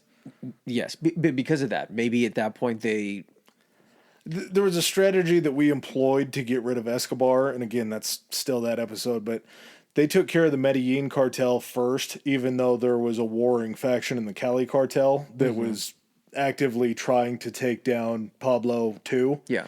So after they wiped out the Medellin cartel, then they were able to focus on the Cali cartel. Like, instead of trying to play whack-a-mole. That's what I'm saying. They were just going after... That's why it's surprising they didn't take the deal. But you also got to understand that these guys probably came down there and saw... Like, it wouldn't take much walking into his cell or some shit like that, or just taking a look around the prison being like, this guy's fucking running this. Like, he's not slowing down about this. Like, we think that, what is he not being able to run? No, we can probably tell that his business is still being run, on the outside. Yeah. So they definitely had the idea that waiving those extraditions and making sure that he wouldn't be charged in America, because he also knows too, as soon as he goes to America, he's not going to be able to run the Sinaloa cartel. Only because there's going to be no transfer of information or Yep. anything like that. Yeah. He's not going to be getting the preferential treatment, essentially, in American prisons. So on January 19th, 2021, I think El Chapo senses essentially that I think if there have been some more talks, and he's kind of heard of some more talks about extradition, and he feels that that's back on the table, then he probably needs to make his move at this point. So through basically probably a combination of bribery and threats, he basically is able to have a prison guard, Francisco Rivera, smuggle him out of the facility in a laundry cart. Basically just rolls up to his cell, holds up a sheet, he climbs in, they put the sheet over him, and this guy wheels him out through like several gates, which means that he's not working by himself. There's obviously a schedule to work certain things, to make sure certain people aren't in certain places. Because I'm telling you right now, one guy isn't like opening and operating all the gates. There has to be, I think there were end up being like 3 or 4 people that were sent to prison for this. So the really cool part about this is Francisco Rivera was just kind of the patsy. He obviously he helped Guzman get out. They go through all these different gates. He helps Guzman get loaded into the back of this van. Mm-hmm. He jumps in the van to take the dirty laundry away. Chapo's like, I'm thirsty. So they stop at a gas station, and Chapo can't be let out because they're going to be looking for him. They have a change of clothes or something like that, but even then, he's still, people will still recognize him if they paid attention or anything like that. And so, he goes in to get him a bottle of water, and as he comes back out of the gas station, the doors open, and fucking he's disappeared into the night. So it went from both of these guys being wanted for this prison escape. Well, yeah, this guy isn't like, he was a prison guard. He wasn't essentially like as much of a mole as someone could just be like, we're either going to pay you or we're going to kill your family, help him escape. This guy meant nothing. He was just a means to an end. And he ends up going to prison for his role in it. Like kind of we were alluding to, like, he was kind of due to be extradited to America. They were trying to figure out something that could stick on him. Money laundering was a big one that came up that they could really like pin to him. And so after he gets out, he hasn't really missed a beat in leadership. He slides right back into the role. The boss is back. He sets his sights on the Juarez cartel territory run by the Carrillo Fuentes family. Things go real south for the Carrillo Fuentes family. So what ended up happening to the Felix brothers? I forgot. They Was the problem resolved while he was in? I believe that they ended up getting arrested. Okay. And they may have been taken down at some point because he was in for. That's the reason why he's not focused on these guys when he comes out. I think the situation actually kind of had resolved itself in one way or another during the time he was in there for 7 years before his escape. Well, he also too. I mean, Juarez is a huge area because Juarez, I believe, is right across the border from a Texas town. Yes. So it's Nogales. Could be Nogales, yeah. But it's a pretty open corridor that would be really good. One of the other things that he kind of pioneered, which again is a pretty smart business plan, was he was the first guy to be like, oh, these 18-wheelers are going across the border carrying all this produce. El Paso. El Paso. El Paso. All these big 18-wheelers are carrying like all these fruits and vegetables and shit across the border. It's a huge port of entry. Yeah. It's like one of the main ones in Texas. But he thinks to himself, well, why don't we just start packing all of our drugs inside of the fruits and vegetables and everything else that's going up there? Pepper cans and like sealed up stuff. Like, Border Patrol opens it and sees a bunch of sealed cans and everything. They're not going to just assume that we're sophisticated. Like there's, and there's also so many shipping. Yeah. So much shipping and so many trucks coming through tractor trailers that to check them all, even if some of ours are getting caught, they can't possibly, just from a logistical perspective, check them all. No. And if you pull one of them over and it's got $50,000 worth of cocaine in it, and that's the one that you're focused on. 3 more are passing it in the same time. So it's just basically if you flood the market like that, or if you flood the port of entry, they're not going to be able to catch it all. They're going to catch some. Just to this day, we still see the exact same shit. All these little hidden compartments and cars and 18-wheelers and all that shit. That was literally the same thing that they did. So in order to, take advantage of this and to take control of it on September 11th in 2004, see, we're getting up like more current. Oh, yeah. And everything. So technically that still is history. Rodolfo Carrillo Fuentes and family were actually killed outside of a mall in Culiacan by the Los Negros, correct? Yep. Okay, so here's the other thing, too. What are they doing in the Sinaloa capital?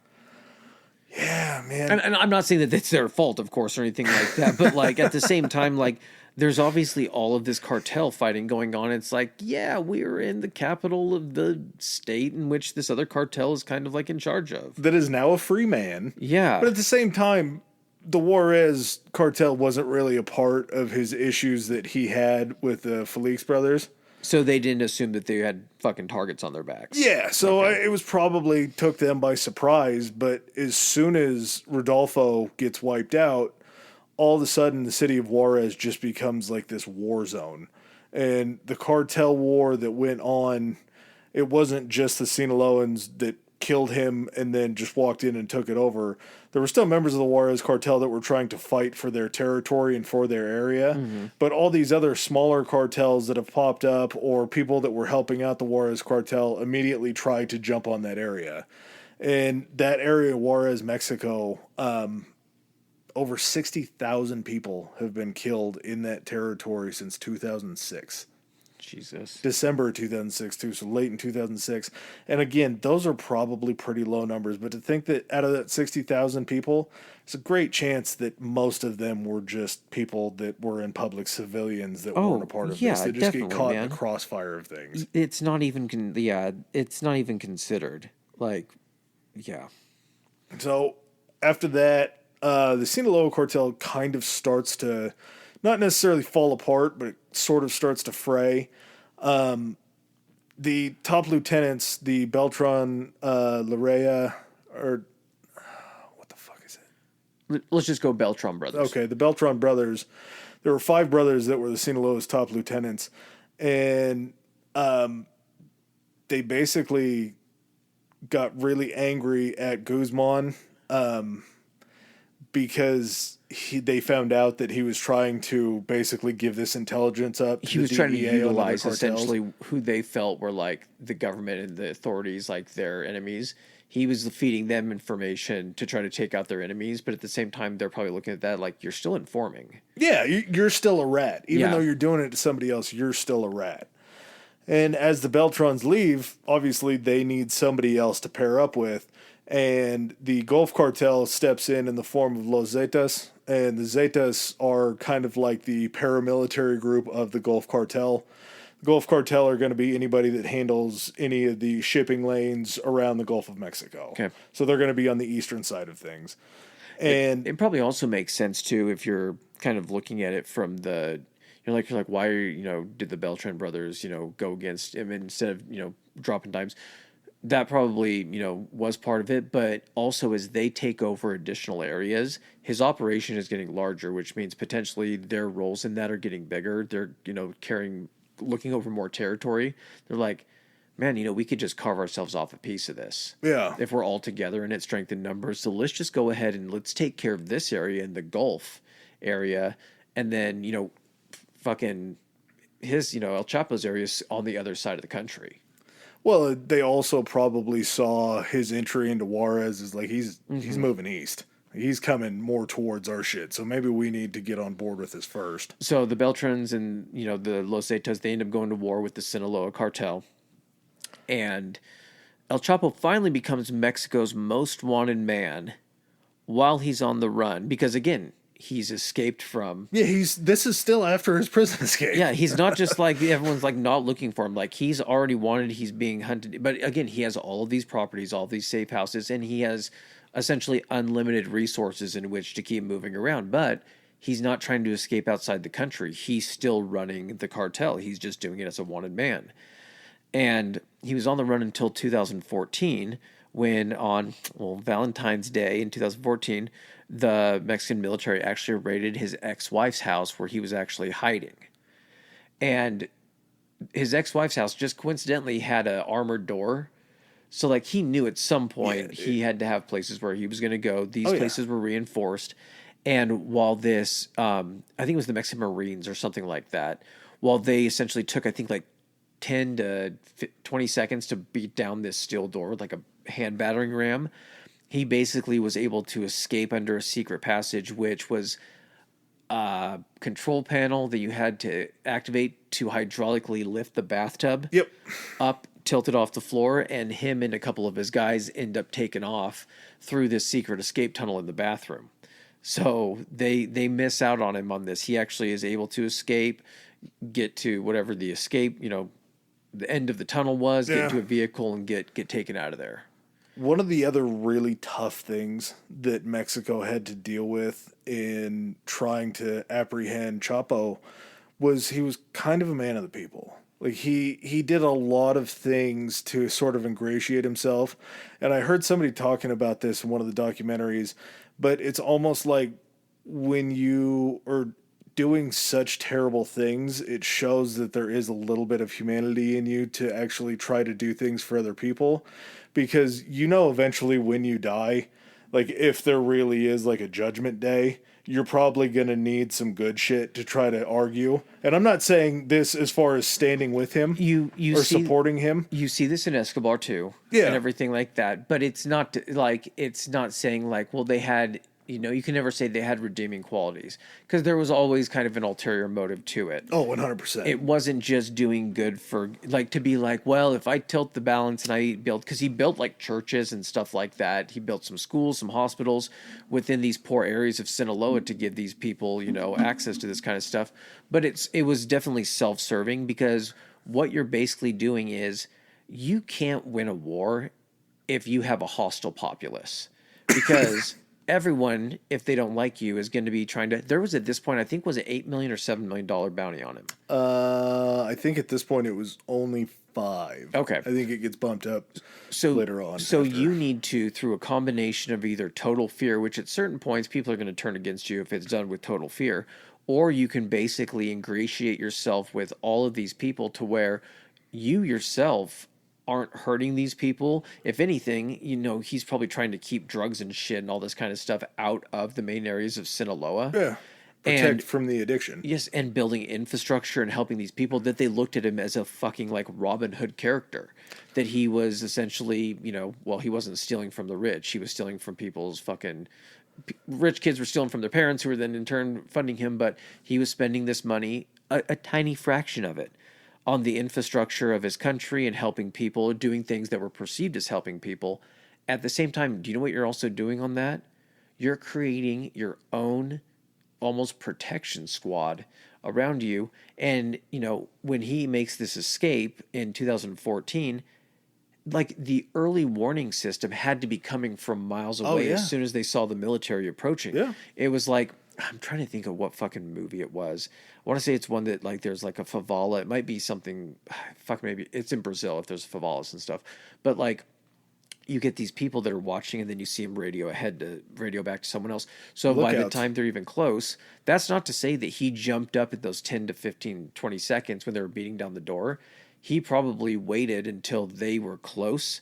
So when he escaped, they were preoccupied trying to storm this. They were trying to get in there and look for him. Exactly. And so you're creating essentially a network of surveillance and protection in a huge spanning web around you, trying to make it to where almost the entire country is on your side. Well, and when he is in town too, if you miss him by a matter of days and they come in and start interviewing people like, hey, was El Chapo here? If you like El Chapo, you'd be like, who? Who? No, there's a lot of short people here. What are you talking about? Yeah, they said he would pay for people's That's weddings. One of my favorite stories, though. When he'd go into restaurants, he would send his military guys into the restaurant, and they would take everybody's phones. And as they took everybody's phones... Ladies and gentlemen, tonight you will be dining with El Chapo. Please put your cell phones in the bag. You will receive them back after the meal, and they would case the place, clear it. No one would be allowed to move, leave, anything like that. But in return, no bills tonight, ladies and gentlemen. Yeah, it's Chapo on just El Chapo. Pay for dinner. So he would come in. They said he would be entertaining. Some people fucking said charming. To me, he'd walk around and talk to everybody like he was thanking them for, being a supporter. Yes. All the while, you have guys probably standing around with fucking AKs and Uzis and stuff like that. And then after he was leave, after a certain amount of time, someone would be allowed to pass back out the phones. Nobody would get a bill. And so, pretty cool. It's born out of fucking necessity. But it's pretty cool. Here's the thing, too, that's going to be a recurring theme about El Chapo is he was not content, essentially, to try to hide and be like a behind-the-scenes figure. He was someone that eventually it got to and was like, what's the point of me being in this position if I can't, enjoy myself or enjoy, senses of freedom? And so, a week later, February 22nd, 2014... the Mexican authorities, they're still tracking him at this point. They were able to locate him through cell phone communications and everything the first time. Blackberries, I believe. Yep. They're still tracking him through a couple of his lieutenants. He ends up reaching out to another one to kind of form an escape plan because he's trying to flee the country or get further away. And they end up getting him and tracking him down to a beachfront hotel in Mazatlan. This guy loves his vacation hotspots. He's a rich man. You got to enjoy that stuff. And so this is when they actually are able to arrest him. So he didn't have a tunnel out of Mazatlan. Yeah, an island, the beachfront hotel. He didn't have time to dig a tunnel. Yeah. Before we get into that, let's hit the bathroom real quick. Sounds good. Oh my God, Adam! What is that up in the sky? It's a bird. It's a plane. It's socials. Oh my God! It's faster than Instagram. That's historically high pod on Instagram. More powerful than X? It's historically high, historically HI on X. Able to leap tall threads in a single bound. Back to historically high pod on Threads. And, I guess there's still Gmail, right? We got that too. That is historically high podcast at gmail.com. All right, guys, back to the show. All right, and we're back. You know who's not back? El Chapo. Well, he is back in prison. Yep. So this time he is taken to the Federal Social Readaptation Center numero uno, number 1, which is a supermax prison, also known as Altiplano. It's just they only go up to maximum security in Mexico. We're not throwing Supermax in there yet. That's more of an American thing. Yeah. Which, I mean, they maybe should have looked into it at this point. Yes, the most secure prison, they said, in the country is where he's being held. And again, that's the most secure prison in Mexico. So February 24th, and this has to be 2015. Yeah. So the Mexican government charges El Chapo with drug trafficking, surprise, surprise. And on April 17th, the Attorney General of Mexico said they had no intention of extraditing Chapo to the United States. We had been hounding him about this. Hey, he's already escaped once. He's not going to fucked up the first time and let him walk out the back door. Yeah. Pardon us if we don't have the greatest sense of confidence you're going to be able to handle this. They're like, we got this. We learned our lesson. He's in our maximum security prison. Nothing's going to happen. Well, doesn't take long because on July 11th, 2015, you can watch the security footage of this, by the way. So Guzman is sitting in his cell, and you see him just kind of like, he like looks over to the side for a second, and the way his cell is set up is basically like you have the door to his cell, and then if you were to turn to your left and immediately go around a little corner, there's like a little shower. Yeah, it's a privacy ledge for with a ledge, like a mid height, maybe a 3-foot ledge that goes up. That Chapo wasn't a tall man, so correct. It was up to his nipples, but correct. And you couldn't see it from the camera. You could just see the ledge, and then behind it, you would be able to see like his upper half, but not his lower half. So he looks over, and then he sits down on his bed and just very calmly like puts on his shoes, and then you literally just see him walk over like he's gonna go just like take a shower, just go walk into it, and you never see him appear again. So it's kind of like Austin Powers doing the elevator at the end of the bed. He just sort of slinks down slowly.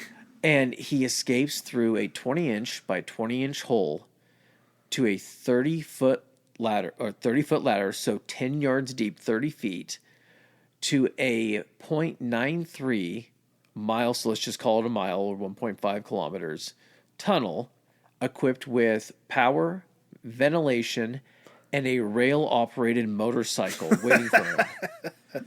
And this guy driving it guns it and fucking hauls ass the mile, basically to like a cinder block or brick like farmhouse that is sitting a mile away out in this field. And they constructed this shit in a matter of months. Mile away from they said they prison. Brought in like I don't know what you would call a tunneling expert, but basically not someone that is able to like, when they go out to do a surveyor. Yeah. To like, I'm guessing this person probably didn't do this.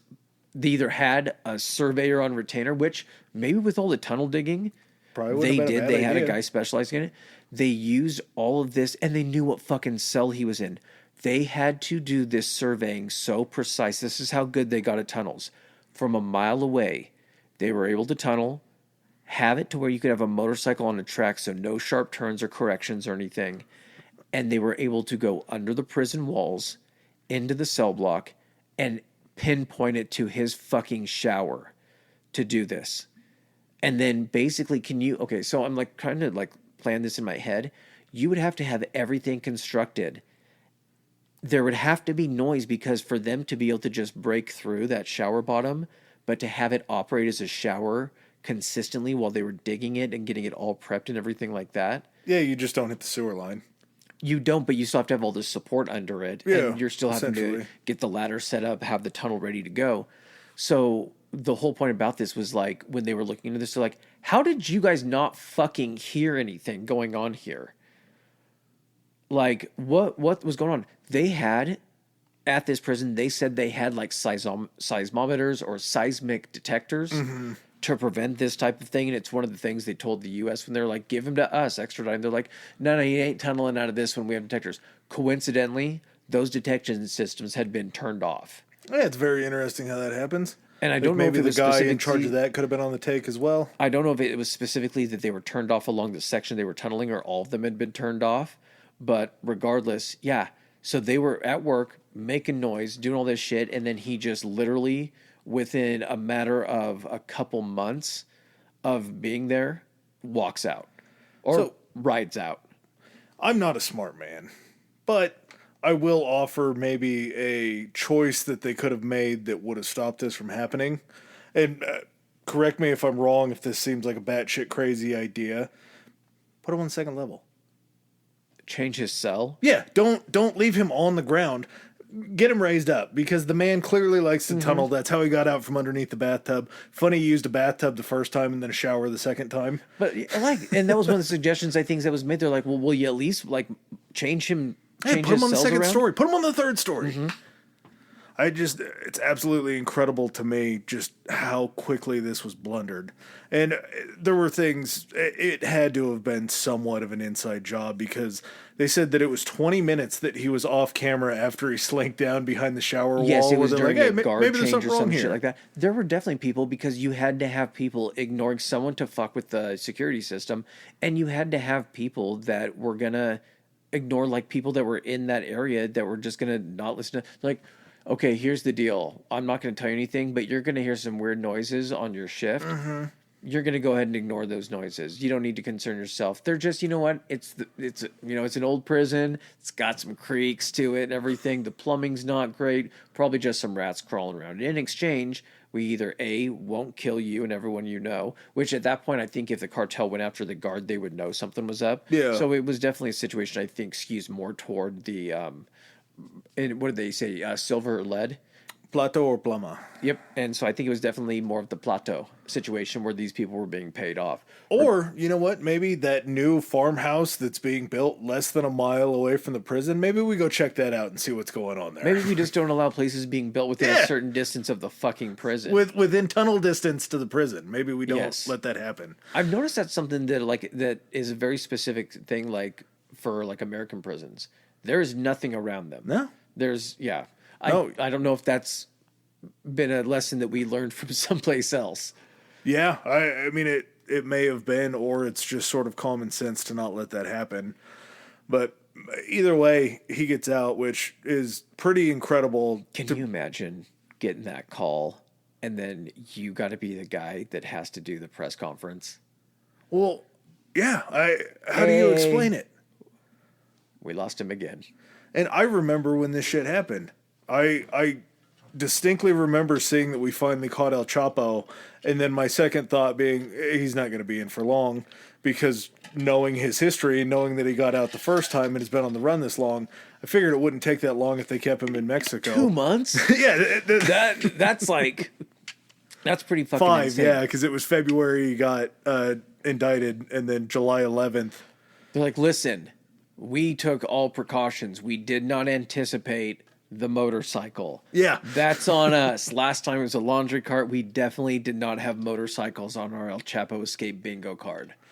It's a crazy escape. And then it really just gets weirder from there. This is when it ventures into just like, what the fuck? Like, all of this is like, you can kind of picture it together how it happens. This is when it gets into like, what the fuck territory. Yeah. So October 2nd, I'd never heard of this woman before, but like I definitely remember this part of the story. Yeah. So a Mexican actress, Kate Del Castillo, and her friend, Sean Penn. Fucking Harvey Milk's down there. Fucking Spicoli. Yeah, it's even worse. So, no way. Hey, Mr. Chapo. But Sean Penn, through some type of like, okay, so Rolling Stone article was involved in this. They said they were writing an article, or Sean Penn was writing an article for Rolling Stone. Somehow, Kate Del Castillo got in contact with El Chapo because he was a fan of her work or something like that. She was like, hey, this friend named Sean Penn. He's like, I don't care. He's like, I'm trying to bang you. Because that was the big thing, is he was trying to like get in with her.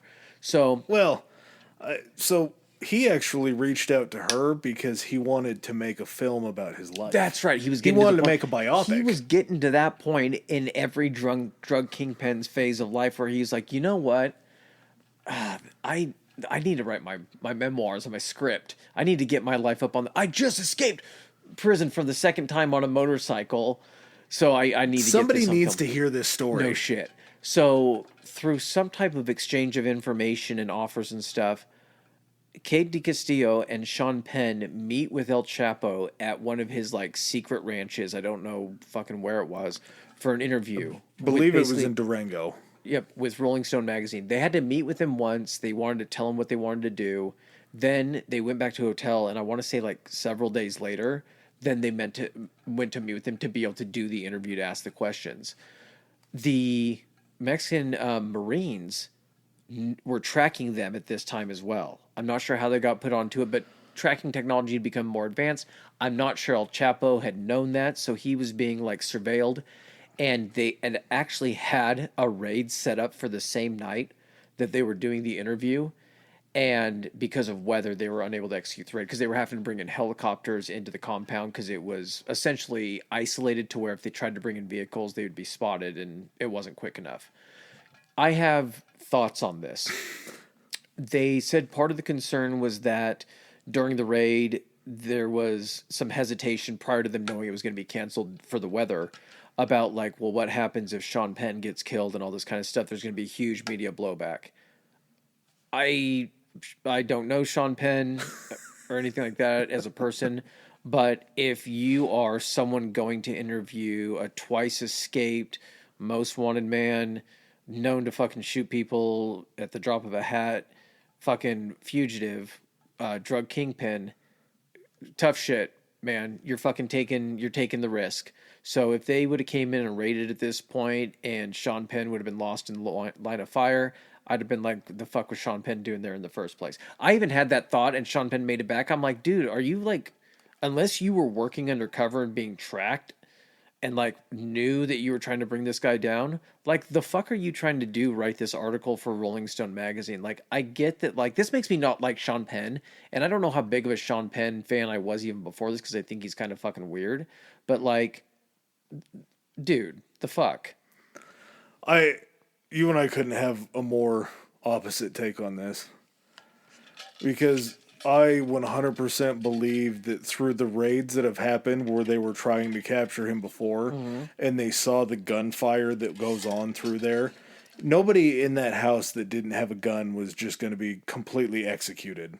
And for them to... You said because the raids prior had not led to gunfights. No, they always ended up in bad gunfights. Okay. So if you send in your team or your squad and you have Sean Penn and Del Castillo in there, you just know they're going to die. Like if you... There's, I think, his second time... Yes, but they were... That's what I'm saying, is that should not even been a concern. But yeah, how can you not want to protect the press? How can you not want that information to go out? Anytime you've ever seen like a drug documentary and you see people that are profiling like street level dealers or anything like that. They're not doing that with the intention of this guy going back or being captured. He's going to do this for fucking Rolling Stone. Yeah. For his own clout. No, I think it was more of an expose on somebody who's so fucking interesting that everybody wants to know about. Yeah, but that shouldn't, like, what I'm saying is that, like, that should not even be a concern if the cost is getting El Chapo, who's led to all these fucking deaths, and having to worry about not fucking winging Sean Penn. Like, you fucking do that. That's like someone going into a knowingly dangerous situation that there should be risk. They could have very easily like fucking pissed him off and been shot by the cartels. What I'm saying is that should not even been a factor. It should have not even been brought up. If they were out there, they're essentially putting themselves in harm's way. Yeah, I mean, I disagree, but... Okay. That's fine. We can disagree. It wouldn't be interesting if we agreed on everything. I just feel like the story was so much more... You think Sean Penn and Kate Del Castillo had benevolent reasons for doing this, trying to provide this information to the world. I think they wanted to profile a guy to really get a clearer picture on who we were dealing with, and... I think you do it anonymously if you're really doing it for that reason. He's not going to do it that way, though. That's not how Chapo does it. No. I think that, like, when Sean Penn goes and writes the article and turns it into Rolling Stone, he doesn't say it's from... I don't fucking know, man. I just don't like the fact that he even mentioned that there was a hesitation on this operation because of Sean Penn. I'm just like, it's not like Sean Penn was being held... They're like, oh my God, Sean Penn's being held hostage. Like, what do you feel if a war correspondent gets caught up in a firefight and neither gets of shot? them were war correspondents. This is the war on drugs. This is literally the biggest war that we're fighting at the time. They're not going in there for... They're not going... Why are you going in there to write it for Rolling Stone? I think Rolling Stone does a lot of exposés on stuff like this. I don't know. I feel like they were going there to... It stinks, Adam. It stinks to high heaven. All right. Well, Regardless, the operation, hey, thank God Sean Penn's fine. Sean Penn's okay, everyone. So anyway, several days later, they used the Mexican authorities, the military, used his cell phone intercepts to basically pinpoint his location in Durango at his ranch. And this is where they come in with the choppers. And so they got wind of this because you can hear helicopters coming from a certain distance. And also you do have lookouts of any populated area where these guys are coming from. Mm-hmm. So a shootout happens and El Chapo and another guy, one of the chopper pilots, sees like three figures escaping, like running off into the hills. They get out through another fucking tunnel that pops them out a little distance away. And as Chapo's running away, the chopper's coming in to like either have them stop or open fire on him. And Chapo turns around, he's fucking holding like a little girl. So basically uses a hostage, like a little girl, to keep from getting fired upon. A human shield. Yeah, a human shield, exactly. And is able to escape like into the trees and like into the mountains where they're not able to track him. So at this point, they kind of know his chain of contact. He's having to try to contact people, of course, because he needs help escaping. And so they're intercepting these communications. They basically, through previous ones, they've identified certain safe houses that were likely to be housing El Chapo in certain circumstances where you escape these operations. And they basically sit on this house in, is it Los or Las? Los Mochis. Los Mochis for about 60 days. I heard it was like either 2 months or 3 months, but it was a while. Well, basically what they were doing was they intercepted this information that there was going to be, I think they said either an aunt or an uncle or something like that staying at this house. A high-profile person. Yeah. So they go to watch because, like, high-profile guy in the area, there's a good chance Chapo's going to try to meet them. Mm-hmm. And they slowly watch this house being worked on and constructed they literally watched, like, a steel door being installed. They're like, gee, what's fucking happening here? Well, and they see that, and they're probably like, God damn it, every one of these things that they put in is going to be an impediment to us getting in there safely. Exactly. And in a reasonable amount of time to try to fucking intercept this dude. So basically on January 8th, 2016, earlier in the day, they were surveilling people coming and going from the house. And they were able to surveil or find out that someone from the house had put in an order for like we're not fucking making this shit up.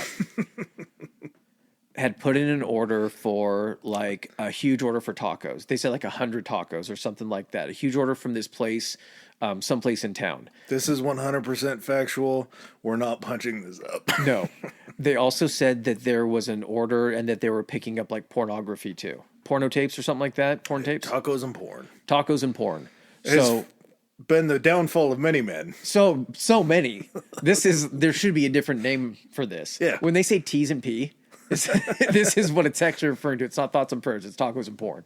So most of people that end up falling victim to tacos and porn, the worst thing that happens is some fucking crusty tissues and they just go sleepy. Yeah. It doesn't lead to something like this. A lot of regret. In the most extreme situation of results of tacos and porn. So they're surveilling these guys and they see them bring all this stuff back. So they're like, do you think that after they were like, they're just picking up a bunch of tacos, and they're like, is that porn? And they're like, fucking Chapo's there. We fucking got him. So they raid this house and are finally able to, after they raid it and everything, Chapo and a lieutenant actually escape via a tunnel in the bathroom. Surprise fucking surprise. This thing drops them, though, like not into a custom-made tunnel, but like into the sewer system in the town.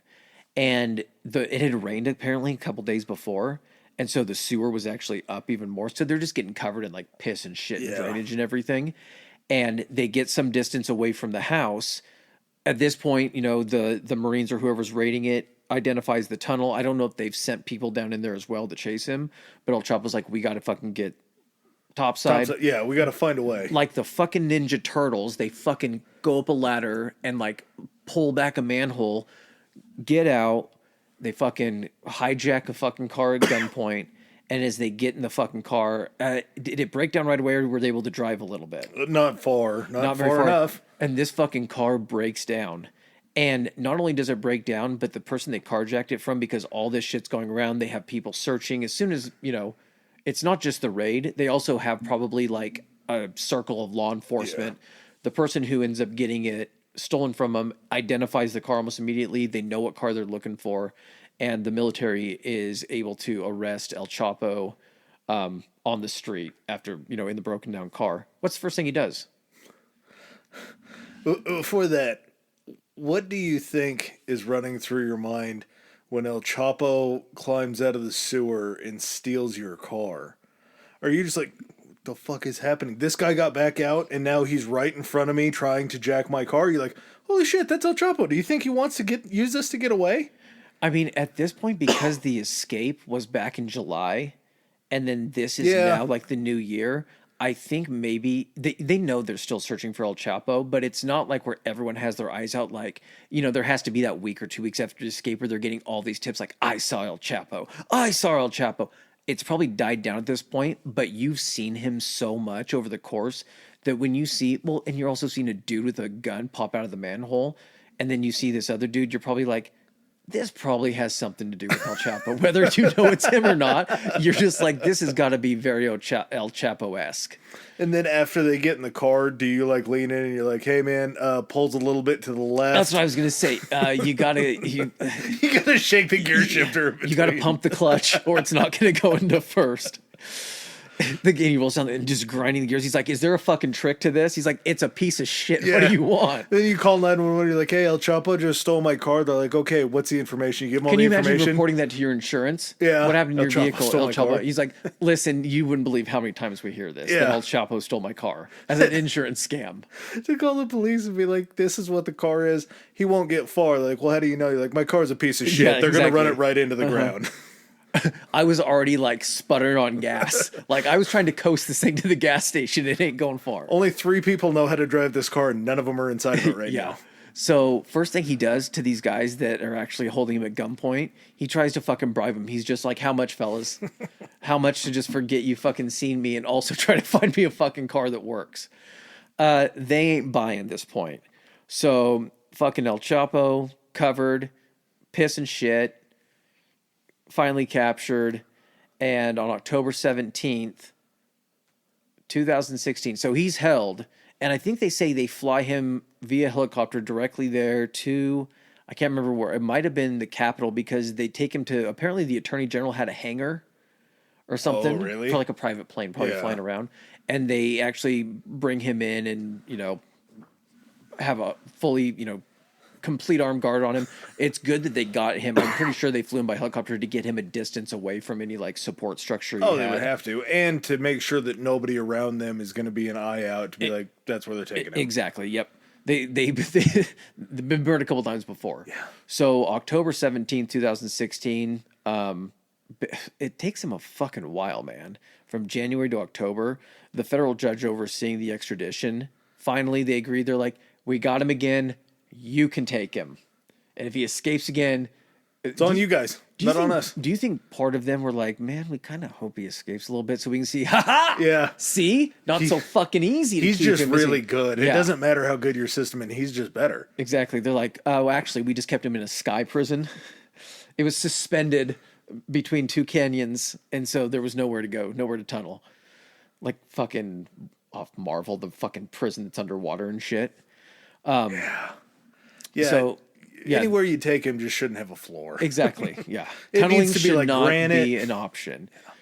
He ends up being extradited to. Oh no, the judge. That's right. Sorry about that. Yeah. So the federal judge overseeing the extradition, taking over and everything like that, is fucking assassinated while on a jog.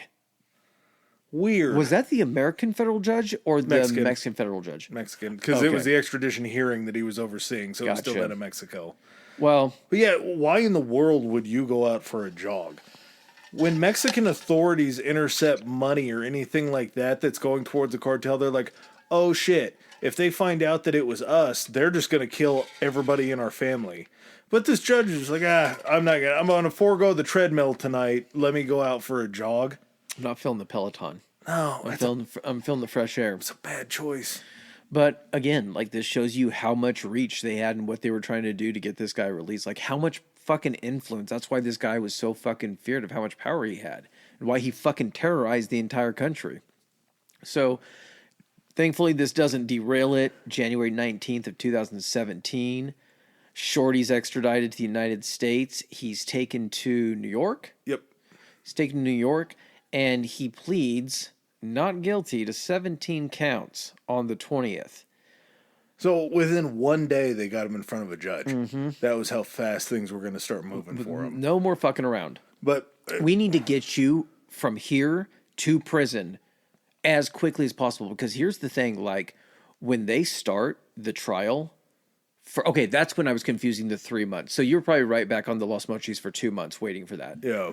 For 3 months, once the trial starts, every day between where he's being held and the courthouse where he's on trial, there is a complete shutdown of certain streets and an entire convoy and caravan of like armored vehicles that have to transport him daily for 3 months. They have to shut down the Brooklyn Bridge during rush hour every day of the trial to get him across. That's how scared they were. For 3 months.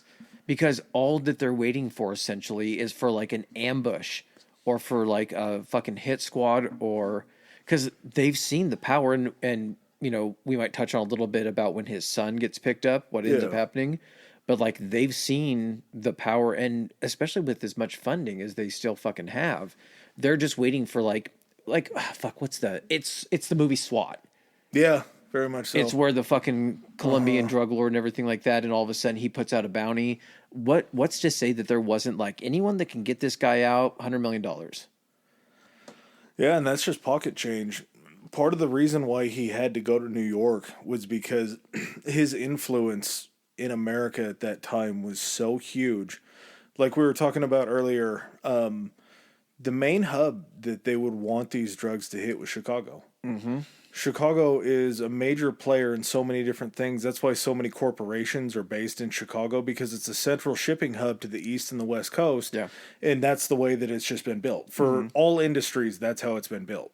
So Chicago, too, I believe they said outside of Mexico, it's the 5th largest Mexican-American population. Yeah, they had infrastructure there. They were going after, they already had a pipeline to LA.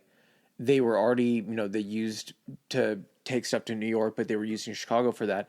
A lot of it was just determined essentially on a customer base. And the more people you have, Chicago is the 3rd largest city. Got to be probably New York, LA, Chicago, or I can't remember how that goes. But they were essentially trying to get their hands in the largest, populaces, more customers and everything. And like you said, and this is going to tie into, we can even kind of talk about this now before we kind of determine the verdicts of the trial. One of the reasons that they were so successful in Chicago, two of the reasons were these guys, Jay and Pete Flores, the Flores twins. And these guys kind of not, a Chapo-esque upbringing in the sense that like their father was already involved in the drug trade in Chicago and everything. And these guys basically became El Chapo's guys almost within the United States, definitely in Chicago, almost within the United States, to the point where they were saying these guys were making how much in profit each month? $10 million just in their own profit a month. Yeah. They were selling between 1,500 and 2,000 kilos of cocaine a month. That's how much, product they were moving. And these guys were fucking hustlers. Yes. When I say hustlers, I'm talking about they were raised by their dad, who was essentially like a first street boss in Chicago. Mm-hmm. And he had a date. What was his cover job? I can't remember what it was. It was something dumb. Yeah, it was something very just like generalized. And then, within the union. Yeah. And one of their big business strategies was I believe it's the Gangster Disciples and the Latin Kings are two of the biggest street gangs in Chicago. The Latin Kings were primarily the ones that they were using to distribute before the Flores brothers came in, and they were like, there doesn't need to be just one show in town. Yeah. Like, if everyone just kind of like works together. And so basically they brokered, I'm not sure if they really brokered treaties, but they didn't have like only one group that they dealt with. They were dealing to everyone and using everyone that they could. They broke everything down by corners and by regions that these gangs were allowed to sell their product. And basically, they would use that to control, be like, listen, you fucking violate these rules. You're not going to have a pipeline of shit. You guys are going to go ahead and then we'll just supply someone else with it and take you over. Yeah. So you guys can all fucking just play nice and everyone can eat or you're fucking gone. Yeah, we'll just cut you out completely. And not only that, can you imagine if you're like, you think that this is just us, you know who we fucking work for. Yeah. You think that these are people to be fucked with. Like, you don't want us to have to call the guy that we have to report to. Every time you call for a resupply, we're always full. You know, if we have that kind of power, we got some shit going on. And by that time, we're never short. Yeah. If you know what, if you know what we say. By that time, their dad had actually moved down into Mexico because he was wanted on drug charges up north in America. So as he's down there, Jay and Pete are just absolutely killing it. And they end up marrying these two chicks. Very weird. They got them pregnant at like the same time. Yeah, like the babies. They were also the daughter of Chicago law enforcement. Yep, both of them were. That's right. Yes, and they were like, we had uncles. That's the thing that kind of bugged me about that podcast is the way they were talking about it. You were like, okay, like, I know you aren't, because they didn't release their names. It just said who they were and everything, because of course they can't release their names. But at the same time, I'm like, they're like, and at one point when they were making their $10 million, you know, we had the most lavish lifestyles. And when we had to move to, because at a certain point, they are forced when they actually are closed in on, because like we were talking about earlier, the more people you have working for you, the more possible chance of leaks. One of their, I don't know what you would call it. He was a distributor. One of their distributors turns on them, provides information, and then they're wanted. It doesn't lead to their immediate arrest, but they know that like they're wanted at that point. They've been identified. Well, they end up, because they're so valuable to El Chapo, they just move down to Mexico and almost continue the distribution, and like they're just running it from afar. And you hear their fucking wives that are talking and been like, you know, it was so rough for them to leave everything that they'd ever known in Chicago. And, you know, but in Mexico, like we were able to live out loud and have all these luxuries and all this kind of stuff. But then they're also like talking about it like it was so hard and it was dangerous and all this stuff. I'm like, fuck you. You would not be having this conversation and been like spewing this shit if you were still living this life. Like, you just want, and thank God I don't think the names can be released, but it's like, you just want to somehow try to milk part of fame or something like that by coming out about this shit, because you obviously had no reservations about it when you were fucking chilling out in Mexico in your fucking villas and going on all of these vacations.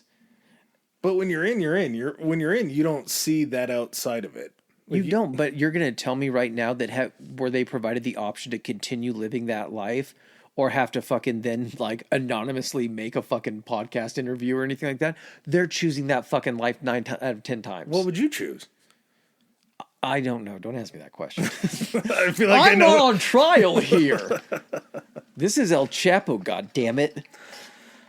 Jay and Pete run into some issues down in Mexico because they are buying from the Beltrans, and they are also buying from Chapo. Yeah, they're serving as they're still kind of doing their thing. Yeah.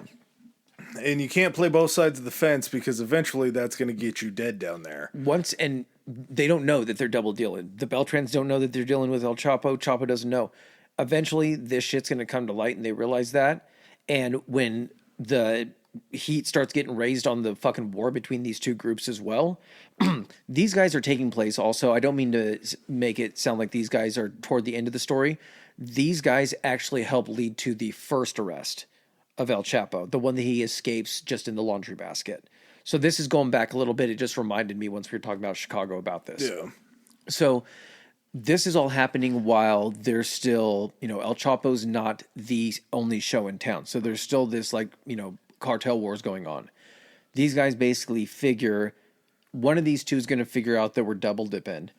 And to keep us and our distribution and everything, one of them, they're not going to be okay with the other one getting us. Yeah. They're going to it's scorched earth. They're going to fucking deny the resource rather than lose it. Or they're just going to pull us apart. They're just going to kill us. I don't even think it would do that. I don't think that they would be like, it's either all or nothing. I think they knew that they were going to die as soon as the other one found out. No, that's exactly what I'm saying. And so with that, they essentially broker Was it through their father? Or no, who was it through? No, their father hated them. That's their right. father called them rats and assholes. No, I'm trying to figure out before they knew about that. How did they broker the contact with essentially the DEA or they just called the DEA. They're like, "Hey, we want to give ourselves up, but we want a deal. We want to help." That's you guys okay. out. So they contacted them directly because they were facing, I think it was like 50 years apiece, which seems not a lot for. That's true. But their option to that essentially was a bullet in the back. It was the what's the plot? Pato or Plama. So it was Plama. Yeah. Plama was the only option at that point. So they go in and through the deal that they have, they, serve as basically like, informants. They get El Chapo on the phone.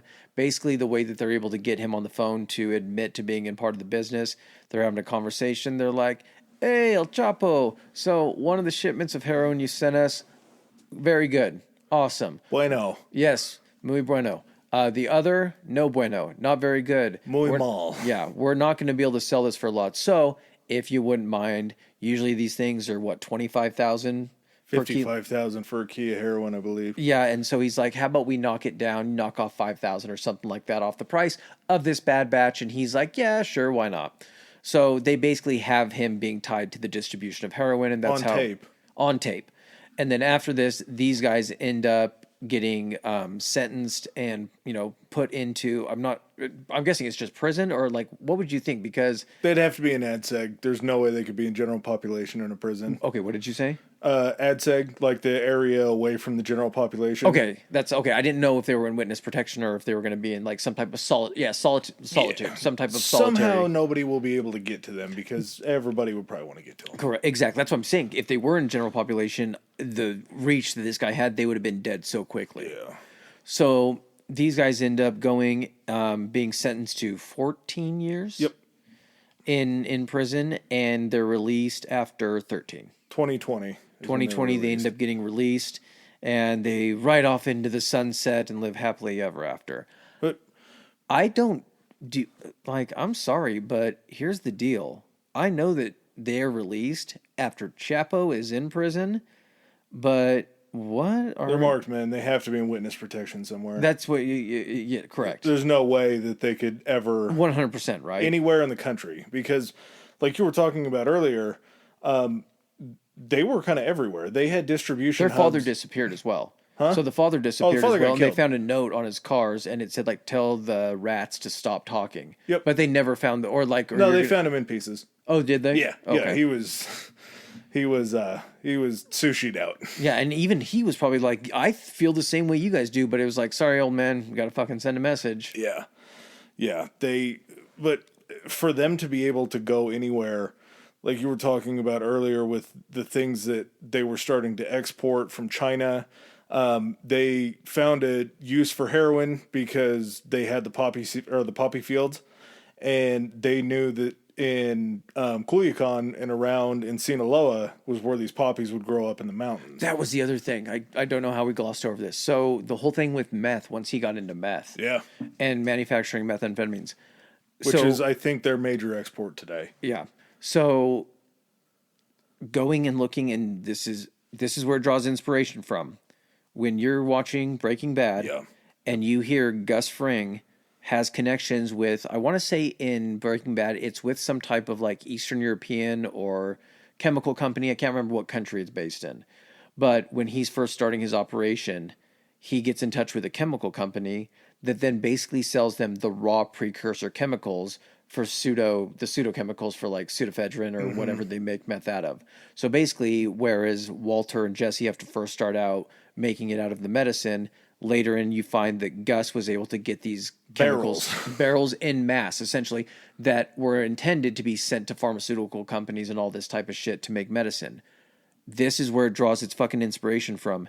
El Chapo made all of these connections because his empire started to span worldwide. He was also one of the biggest suppliers of drugs in the United Kingdom. Yes, all white Anglo-Saxon Protestants, we all love drugs, apparently. It's not exclusive to our country. So he was a huge supplier, but he basically had expanded his reach to where he had a global empire. He was able to get in contact with like Asian chemical manufacturers and in those areas, and basically buy the chemicals to make meth from them. These super labs that they would already have the infrastructure for built. They were already making these chemicals legally Yeah. to be made into other products or to be made into medicine or whatever you're making these chemicals in. All it was is that he was basically able to bribe the right people, whether they be the people that make the shipments and they're like, okay, this one's going this way, this one's going this way, this one's going, oops, why is that one? Okay, ignore that one. Slap a different label on this precursor.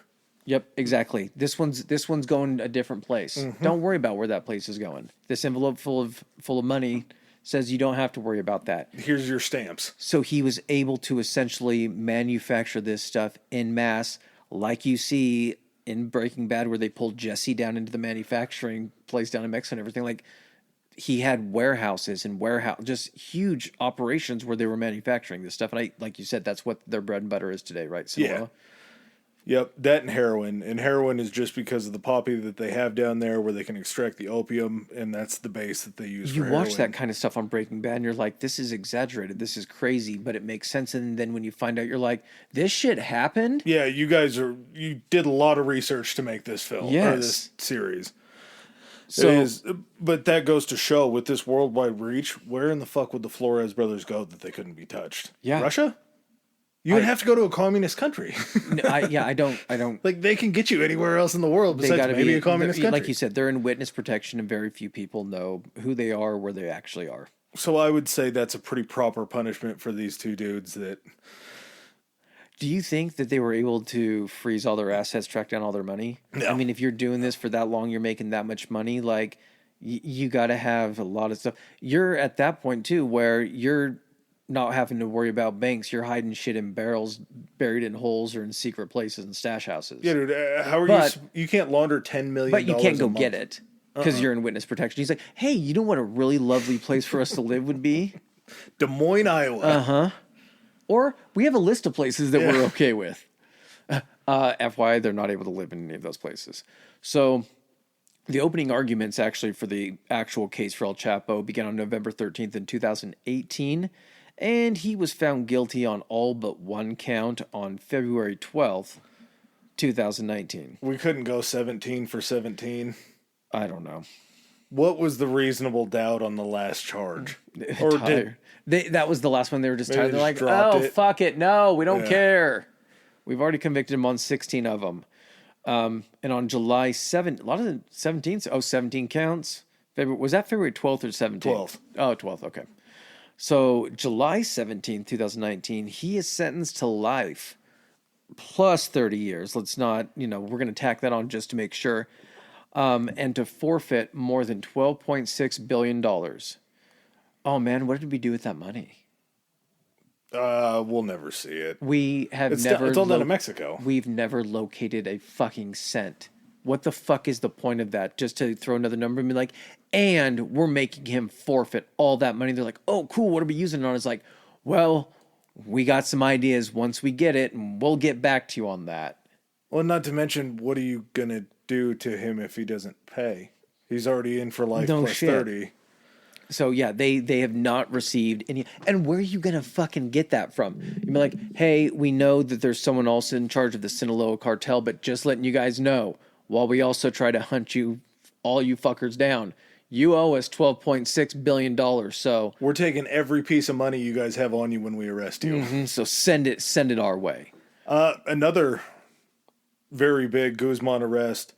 Emma Coronel Aspiro was El Chapo's, I believe, fifth and final wife. Mm-hmm. They actually met. She was running a beauty contest when she was 17 years old. So, they were high school sweethearts, as in she was in high school and he was like a 36-year-old sweet man. On it. And this is just the kind of shit that El Chapo would do. So he actually sent Emma up into right outside of Los Angeles when she was pregnant with her twins to have the children in America.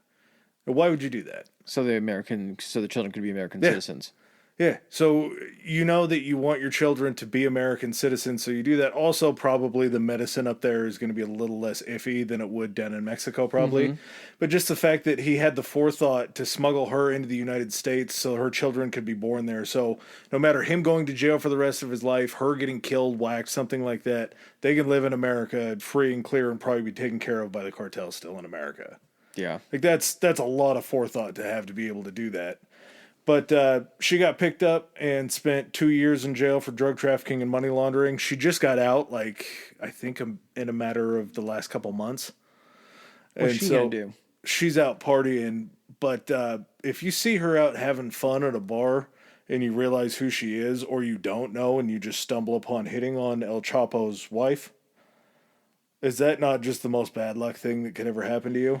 I don't think she's out doing much partying, and I don't think it's for a lack of like the means to do anything like that. I think there are certain rules that, listen, it's his fifth wife. I don't think he's shy about doing extreme stuff. Yeah. All I'm thinking is he's like, listen, you're out, raise those kids. He's got people looking, you want to say he's got people looking after her. No, he's got people looking after her to make sure that she's not stepping out of line and everything. So I don't really think you're going to be seeing her out. In fact, I don't know if, she probably lives on a huge piece of property that's under some shell corporation's name. I don't know, but I doubt many people actually see her, if any. Probably be a fun hang. You just die afterwards. Nah, pass. Okay. So, where is El Chapo now? Chapo is locked up in a very interesting place. It sounds lovely. ADX Florence. Yeah. And it is a federal supermax facility. It's called the Alcatraz of the Rockies because it's literally built within the Rocky Mountains. So it's like Alcatraz with the water, except just inhospitable mountain terrain all the way around. Hard to tunnel through. Yeah, no shit, huh? Real hard to tunnel through. 23-hour lockdowns. What is almost tunnel-proof prison? Yeah. They actually were concerned for Jay and Pete when they were brought back before they testified because they were held in Chicago. And being held in downtown Chicago is where the jail cell or where the jail is. Mm-hmm. And they actually have the rec yard on top of the building. They wouldn't let them go out for rec time because they were concerned that there was going to be a copter or something come and snipe them off before they could testify at the trial. So just shit like that. The fact that they were so concerned about those guys. That actually scared me because you just said sniper and then you knocked someone. I was like, what? I'm fucking getting red team go, red team go. No, but like, yeah, literally, like if you look at pictures of ADX Florence, it's basically like it's broken up into like sections of like where the actual like prison and everything. But yeah, this thing is like, that's like what I was saying. There's nothing that's non-prison related that's allowed to be built around prisons. Yeah, no, and this place holds everybody. I mean, the shit held Ted Kaczynski, the Unabomber. The guy, his name escapes me now. The co-conspirator in the Oklahoma City bombing is also there. So this is like the worst of the worst end up in ADX. Like it's a bad, bad place to be. So probably not a lot of people to hang out with and talk to that are going to be real pumped that you're in there with them. Like you're not going to be charming anybody. The Alcatraz. No, you have no pull where you're at this point. So yeah, and this is a guy, I mean, I'm not super in favor of the death penalty, but if you just told me, hey, we're going to put him through the death penalty for everything that he did, I wouldn't disagree with it. No, I think, I'm not like against that. I don't know how I feel. That's a weird debate. No, you know what? That's not a weird debate. There are certain people that, yes, but I don't know. It's a weird debate. If there's a general consensus that the world would be a better place without this guy, yes, I'm fine with them doing the death penalty, but everybody else. Here's the thing, though, is yes, you could say that the world would be a better place, but the whole point of removing somebody's freedom is almost like it's worse. Like, yeah, it's justified suffering. So for someone, and obviously his freedom and being able to do stuff led him into making poor decisions later in life and everything. So what you're basically doing to him is you're removing everything that he enjoyed about life while still forcing him to live it. Yeah. Which, based on how many lives he led to destroying both directly and indirectly, you almost wish that like you could keep someone like that alive longer to just keep them in prison. Yeah, to just mentally encapsulate them in their worst fear. Yes. At the same time, though, if it was like we probably need to delete this guy and move on, I'd be okay with it. Oh no, you're not going to hear any argument from me and be like, really? Is he a threat? No. Do you think he's suffering in there? No, he seems like he's having fun. Okay, well maybe we just maybe we finish him maybe off. we pull the old El Chapo. Yeah, when you're not El Rapido.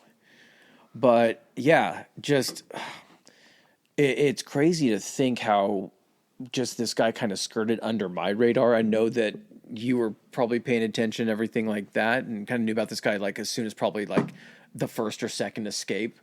I remember hearing stuff about it and seeing like the press conferences, but never paid close enough attention to get super interested in it. But man, I'm glad we did, because he's a movie star. Like, he's really beyond explanation. all of the stuff that's been, even just recently, that he has like, not inspired, but like people have taken and put into like media and all that kind of shit. It's fucking insane.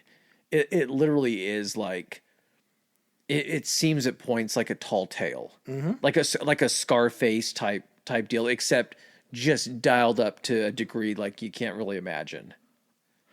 Yeah, dude, you're just having gunfights in the middle of a city for just trying to snuff out the competition. Yeah. And you're just volleying shots across a crowded city center. I don't know if we can really comprehend that, man. Yeah, like and- in our society, I don't know if like, you just see on the news that like police had a shootout, and it's so rare that you see that. But when you do see that, you read into it and you're like, oh my God, what happened? Like, imagine that you just live in a society where for a span of years at a time, it was just, you would hear fucking a firefight break out on the street, and you were just like, fuck, like third time this week. Are you fucking Again? kidding me?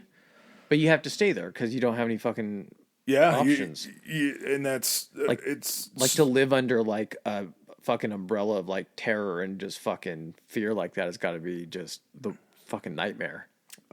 I think he'll probably be too like the last major narco. Like, he got in at the right time to where he could make an empire. Do you feel like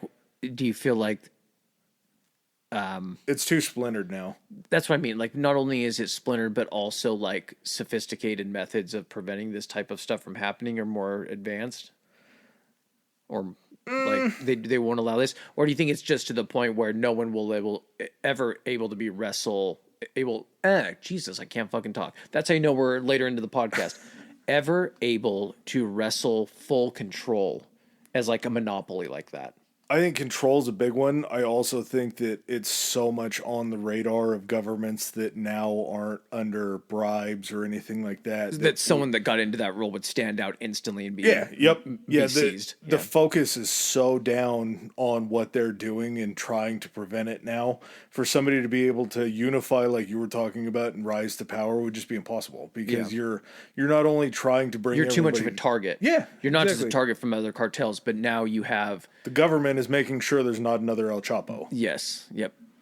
So he might be the last of a dying breed. Funny Good looking thing. fella. Good thing. Yeah, not the worst thing in the world.